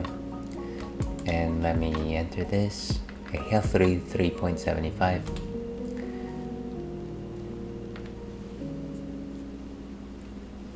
And with that, let's go back to the action, shall we? So this is where the Legend of Zelda Breath of the Wild 1-2 came from. The youngins will never know. So it's funny you mentioned that. I was just speaking to a younger viewer and they were talking about the fact that they have played this game on an emulator in the past. And that's one cool thing about using emulators. At least back in the day, it allowed me to play very old games that I couldn't have played otherwise. It's always fun to see that younger kids sometimes, every once in a while, will pay attention to some of these older games. But Ale's here to school them. You know what? I honestly don't know that any kids are ever going to tune into this stream. Too much alcohol, as you can imagine. And here, I forgot to turn on the music here.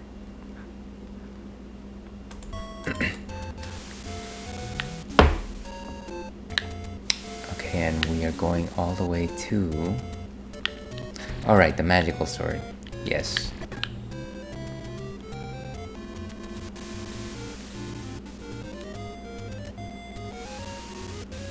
And I think this is a teleport.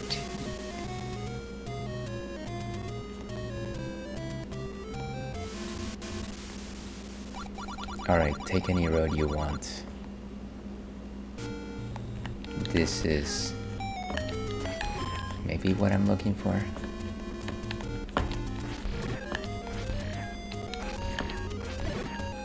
Okay, nice. Let's go get that magical sword. And just a second here.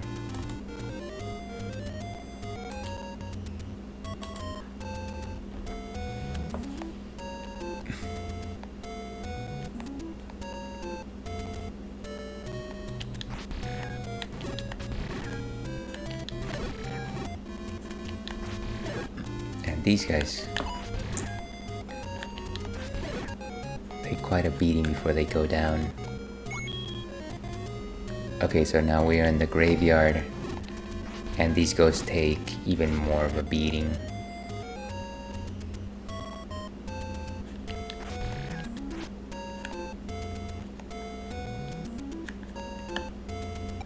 Voila. Master using it, and you can have it. Hey, hey, hey.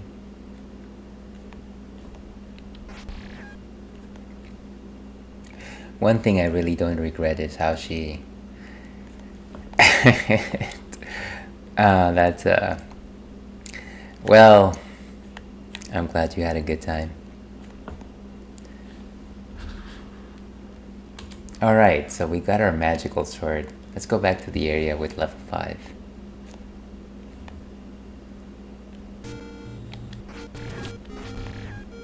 So I think the magical sword is supposed to be twice as strong as the white sword, so I should have a slightly easier time with enemies.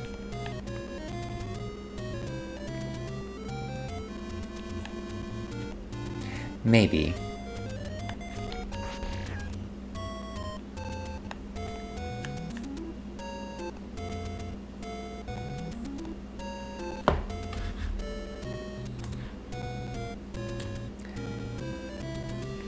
And like I said, we're right below level 6. But we could save that headache for next time. It was like having a back massage, but the best ones, it was heaven for like 15 minutes. No doubt. No doubt. Alright, we've been here before. Take any road you want.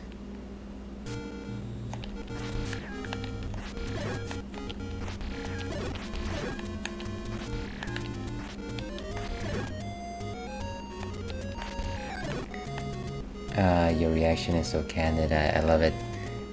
You know what? I've said this a million times. I'm not the greatest expert in this particular area, so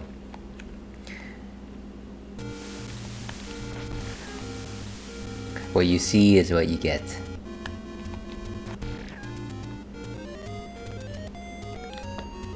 Let's see, where's level 5?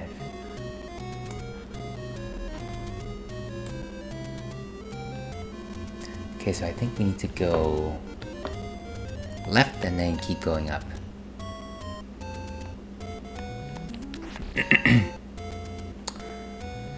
Bro, you're a comedian.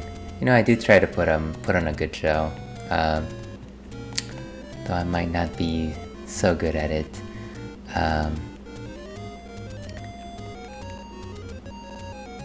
But glad you, as I've said several times, I'm glad you're finding some entertainment in this material. I'd like to think that I play a character, but I am very similar to this in real life.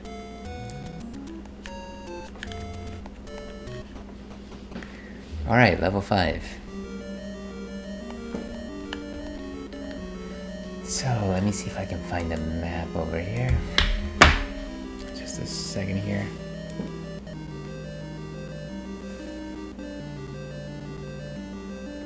Alright. I'm glad and upset that you don't have a bigger audience. Glad because I love the more indie programs and it's more personalized. Upset because you deserve more. Well, I appreciate the fact that you think that more people would want to watch stuff like this. The way that I see it, if I don't quote unquote make it, that's fine. I feel like I've kind of just learned to enjoy what I'm doing here, because when you think about it, all I'm doing is playing games and drinking beer.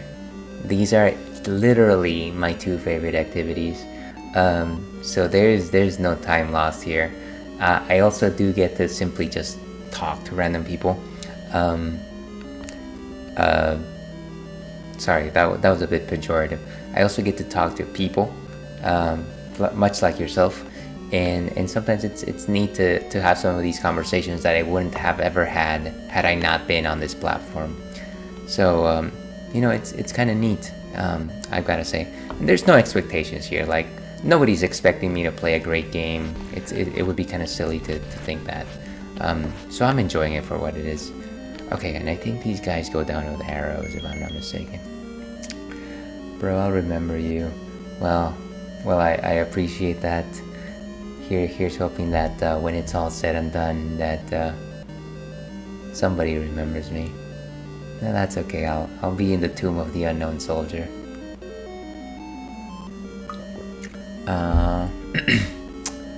And I legit get excited when I get a notification that you're online, as opposed to the hot, attractive streamers. Their airheads most of the time, or fake. Well, I mean, there's something to be said about streamers who are attractive and do have a following largely because they're attractive. I'll say that is a portion of them. That is not all of them. And you can't really blame somebody for how good they look, right? If somebody just happens to be naturally good looking and then they decide to put on a stream, it doesn't necessarily take away from the fact that they might actually have very insightful thoughts. That happens, and it's nice to find those people, whatever they might look like. Okay, I was looking for the arrows here. Arrowed. Where am I?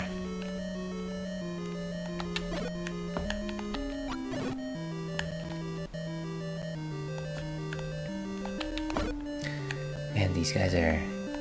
It's very difficult to predict where they're gonna be.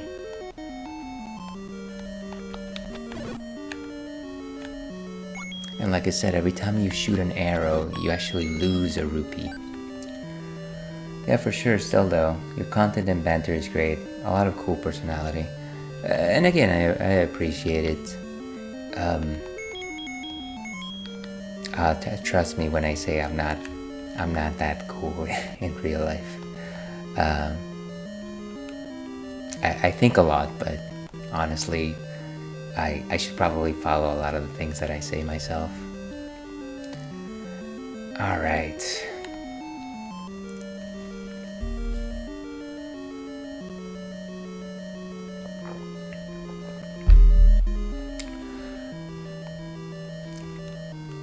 Yeah, like I said, it's good. This is fine. It'll certainly be interesting one day if I am lucky enough to reach an old age. I'm gonna look at my VODs and I'm gonna be like, wow, I used to do this sort of thing. Now, actually, I was talking to one of my friends the other day, and they also stream. And they were talking about, how whenever you go online or when you start streaming, one of the things that you think about inevitably is just the fact that, oh, well, I'm going to go on stream, I better look a certain way. I don't want to look like dumpy or anything like that. And I was thinking, well, there will be a time where I just look like, I don't know, ancient. And maybe by that point, maybe I'll just get one of those nifty online avatars. Become one of those VTubers and just get an idealized version of myself to do the same thing that I'm doing now. That's not gonna come for a while because I don't know that those B-tuber models are quite there yet. But it's kind of a neat idea to just think about that. Might not happen, but the dog hates certain kinds of sound. Every time you sip, I want to drink some Coca-Cola because you make it look refreshing even though you're drinking beer. Yeah, it is essential. It is literally the same color right there. And definitely not casting any shade on Coca-Cola. It's actually quite good. I just picked my poison a few years ago and I'm sticking with it.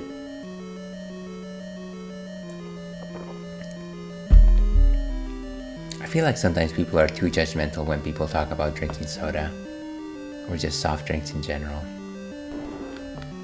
Everybody just has their own poison, like I said.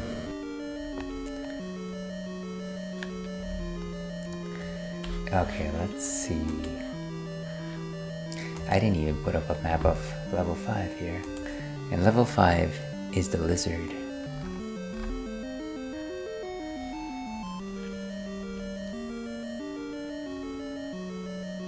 Oh, there's a bomb entry right here.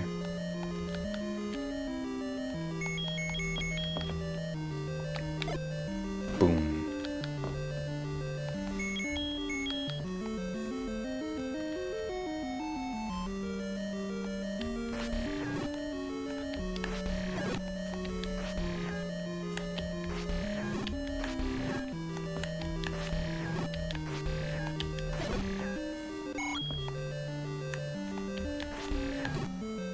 Can't believe that you've got an enemy here that's got a bomb literally lodged into their mummy wraps.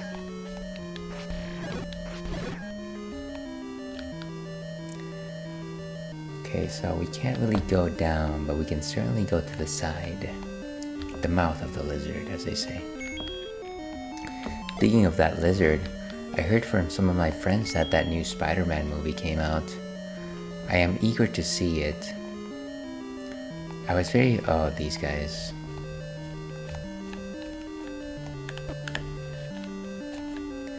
I really like the first Spider-Verse movie.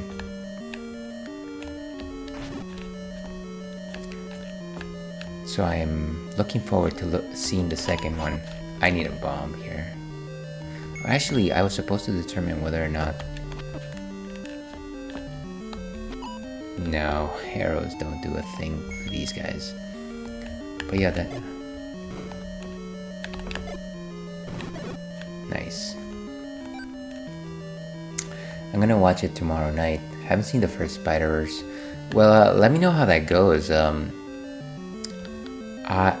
At least from my discussions with some of my friends, they didn't suggest to me that they needed to see the first one to actually get the second one.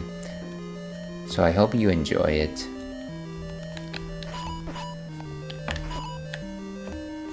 What is... okay, maybe I can get in here without necessarily capping these guys.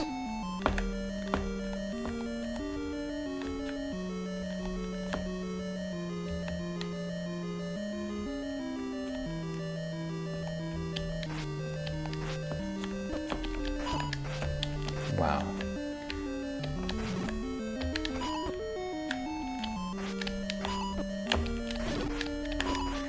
And the problem with these guys is that they're constantly facing you, which is why it's difficult to actually challenge them. Okay.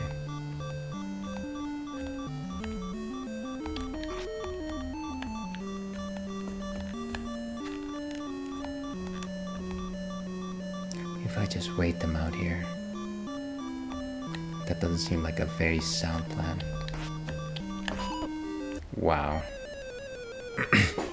Alright, I forgot I had to actually use the medicine. See, in later Zeldas, the medicine actually just activates on its own. Let's see. My friend says that's kind of true, just some parts you'll be confused. I mean, worst case scenario, you can probably watch a YouTube recap of what happened if you don't care about the spoilers, but you can probably just go without knowing anything. Because he said they wouldn't made a 2 if the first one was successful, so they hint things from the first one. Yeah, I believe. So I'm actually terrible at avoiding spoilers. I actually don't avoid spoilers. And so I know that a few characters from the first one do make appearances in the second one. So there's definitely some good foundation in the first Spider-Verse. But I wouldn't necessarily say that it's required reading or anything like that. Again, very interested to hear what you think about it once you watch it.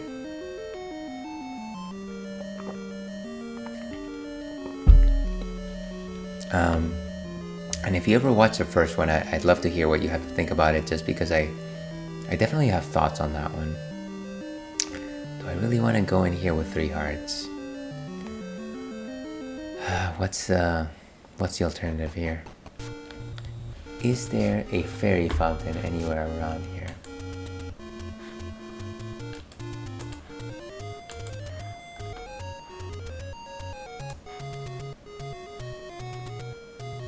Nah, not really. They're pretty far away. I think we're gonna have to simply push through.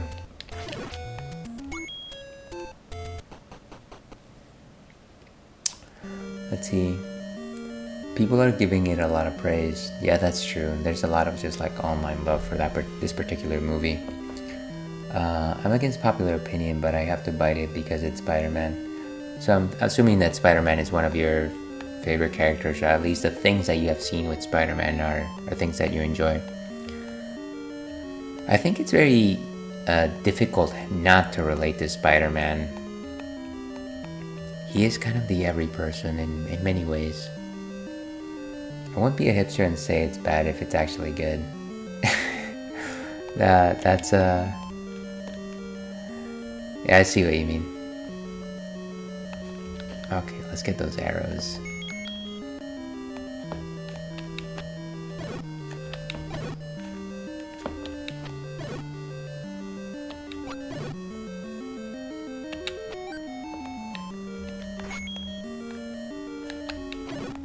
Nice.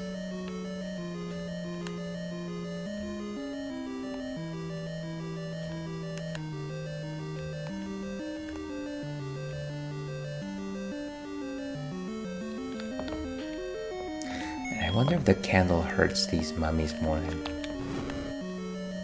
No, not really.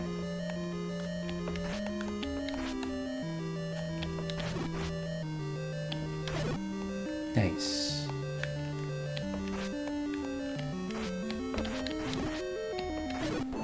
I gotta just start ramming into people. It's late, but man, I gotta get the cold cola now from the fridge. Watch your stream while I sip a little. Hey, you do what you gotta do. I would say glad to hear that I'm influencing your drink of choice, but I would be happier if you simply did something that made you happy in it of itself.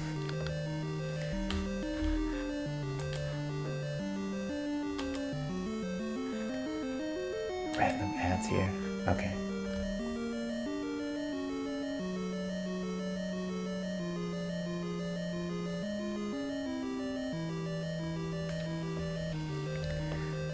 Alright, let's try that room again, but this time we'll simply push the block down.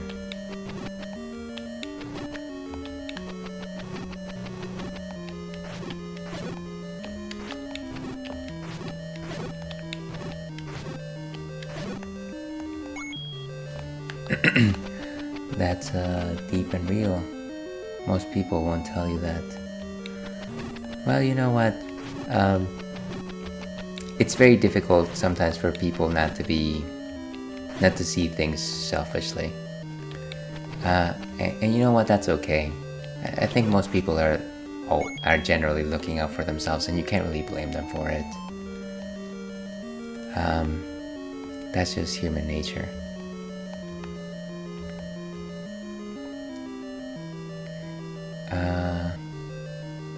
Makes me want to drink water now. Hey, water's good too. I just take a few sips to join you in a way. Well, fang and ale, as I like to say.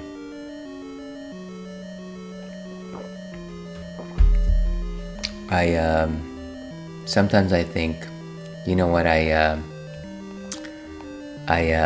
broadcast a stream that where I talk about beer, and I know that in many real ways. This thing won't move unless I destroy everyone here. Maybe I'll come back to it, or maybe I'll drink that potion. How about that? I feel like a lot of people these days know the dangers of alcohol. So sometimes I think, well, is it really a good thing to talk about these things when it's not really great for a lot of people. But I guess this is my thing, and I'm just okay with it. I think it's fine. Like I said, everyone picks their poison in life.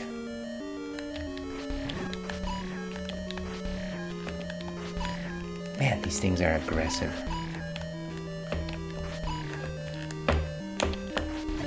Okay.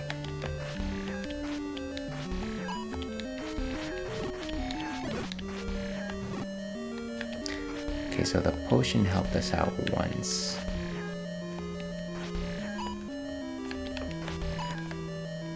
Wow, okay. Well, there goes that.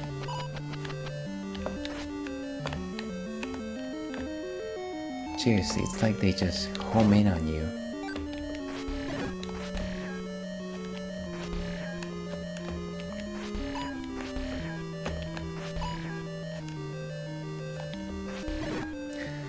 Okay, we did it.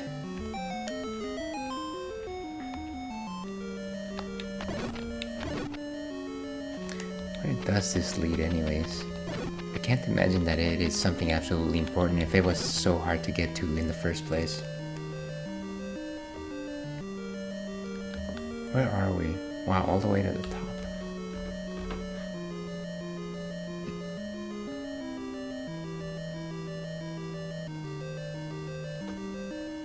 It's almost like a shortcut to the boss enemy. The boss enemy. I've started to reel. And I'll probably wrap things up in maybe like 10-15 minutes here. It is, as I like to say, my Cinderella time.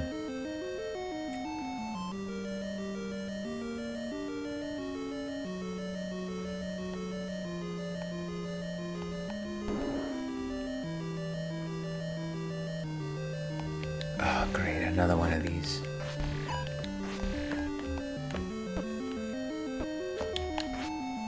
How does anyone get past these guys? I don't know.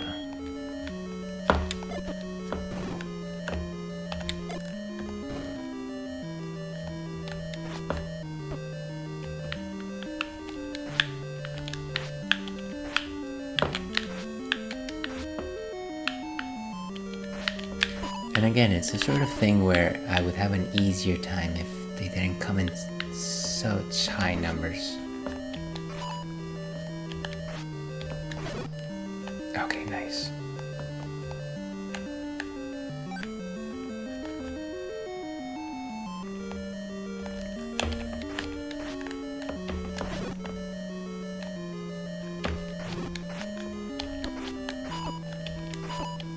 Wow.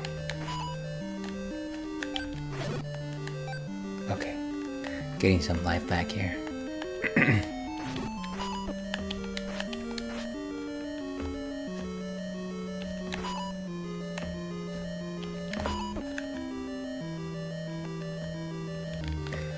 Do I have any other weapon here?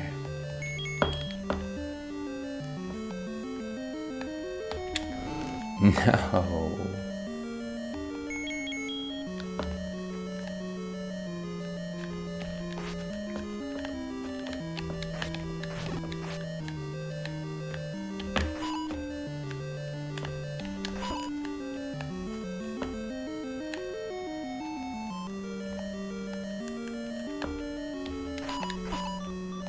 Okay, time for potion number 2.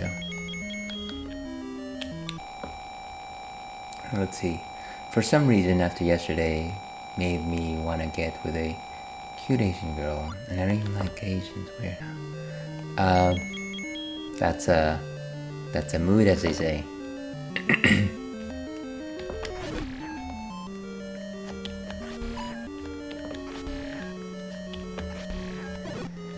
Okay, took out that guy.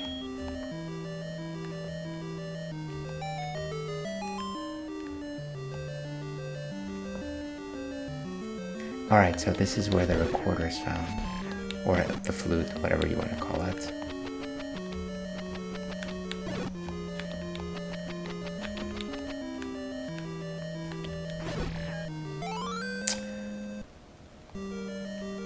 You say that you...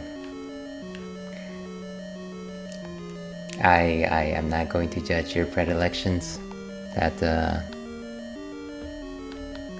may you find what you're looking for.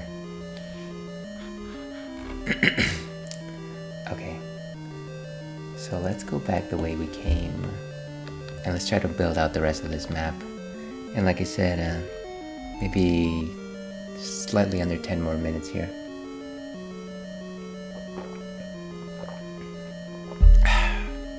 Now that is refreshing.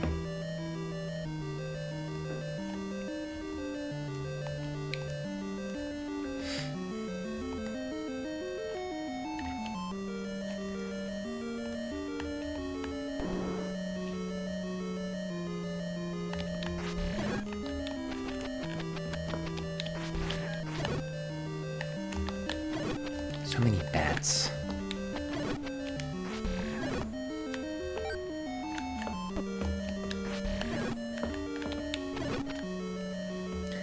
Okay, and I think there's a bomb on the wall here on the...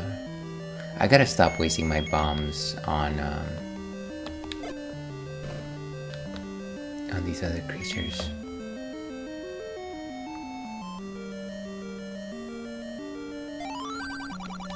I bet you'd like to have more bombs. Yes, I would love to. Okay, so now I can carry up to 12 bombs. Nice.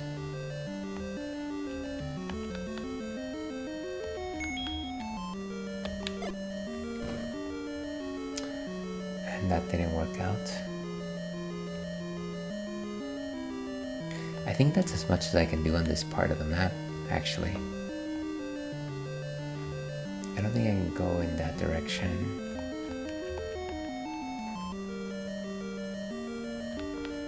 And then I gotta go back this way.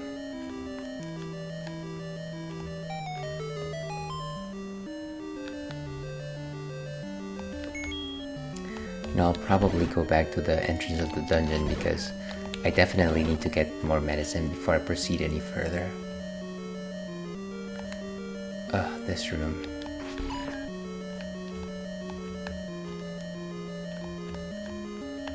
Seriously, these guys, it's like they're homing in on you. Okay, where am I?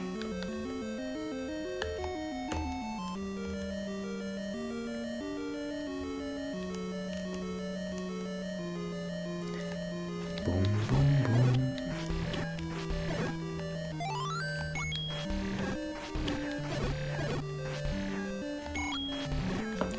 And now that I've only got 46 coins, rupees, I probably do my best to collect as many as I can.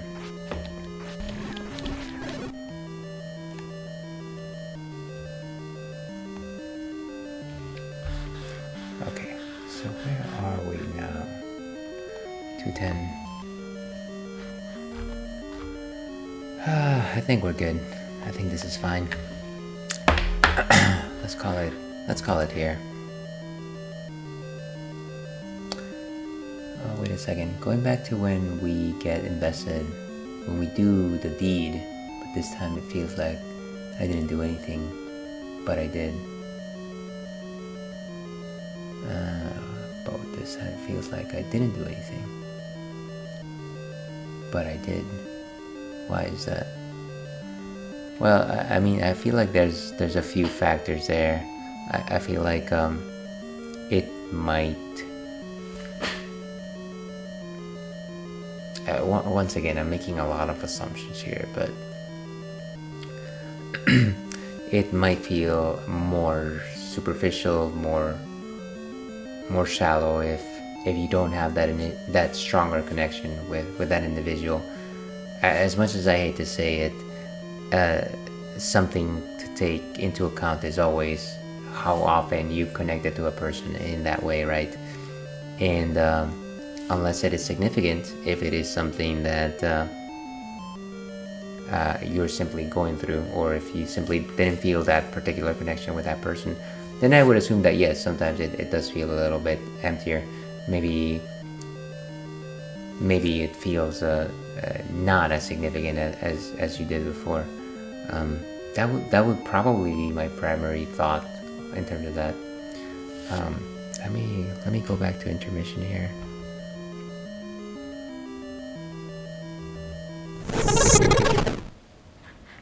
And let me turn this sound on this thing off.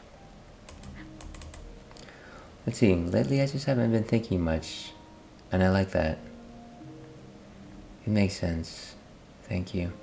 Yeah, of course, and like I said, all I'm doing here is simply sharing how I feel, how I read that situation. I'm sure there's a lot more context there in I go, but that's as best as I can do for you. I'm glad you found some value in it. Will I be streaming tomorrow? Yes, I actually will be streaming tomorrow. I'm actually jumping back into Travis Strikes again. I don't think you were here before, but I did suggest that I'm going to try at least for my weekly streams for similar days, I'll try to stream the same thing for maybe like 4 weeks at a time. So last week I streamed Travis Strikes Again. I'll do so tomorrow and 2 more weeks. And the reason for that is I feel like a lot of the times when I jump in a game, I kind of forget the controls. I forget what I was doing. Excuse me. And if I do it maybe for like more instances close together, then I won't have to go through that particular process. Awesome. Yeah, I was grinding. I've been actually doing some offline grinding, so hopefully you won't have to see that tomorrow. Hopefully tomorrow we just go into what's it called, suicide pinball, marathon runner, killer marathon. That's what it's called. Hopefully we just go through that, and maybe the pain will be trying to get through that stage. Look forward to that. I make no promises in terms of progression, but all that being said, that was the Ales and Fails Twitch stream. Thank you everyone for popping in and enjoying this Legend of Zelda run. This level 5 has definitely kicked my butt, but you know what, we'll get back to it in a week, and we'll go through it. As I said, tune in tomorrow if you'd like to watch some Travis Strikes Again. I'll also stream on Friday, and I'll probably be doing some Street Fighter 6, which recently only came out last week. So watch me get beaten by online randos then. And let's see what else here. But I saw the end in the vlog, and you lost, and you were like, "I'm out." Ha ha ha. Oh, maybe. Wait, what vlog are you talking about? That might just be a very complex joke. Sorry, now as you can imagine, the alcohol is getting to me, so I'm processing a little bit slower here. Oh yeah. That wasn't the greatest run, but I'm jumping back in. I am jumping back in. Anyways, let me let you all go. But yes, as I like to say, stay thirsty, Ale Pack. We'll see you again.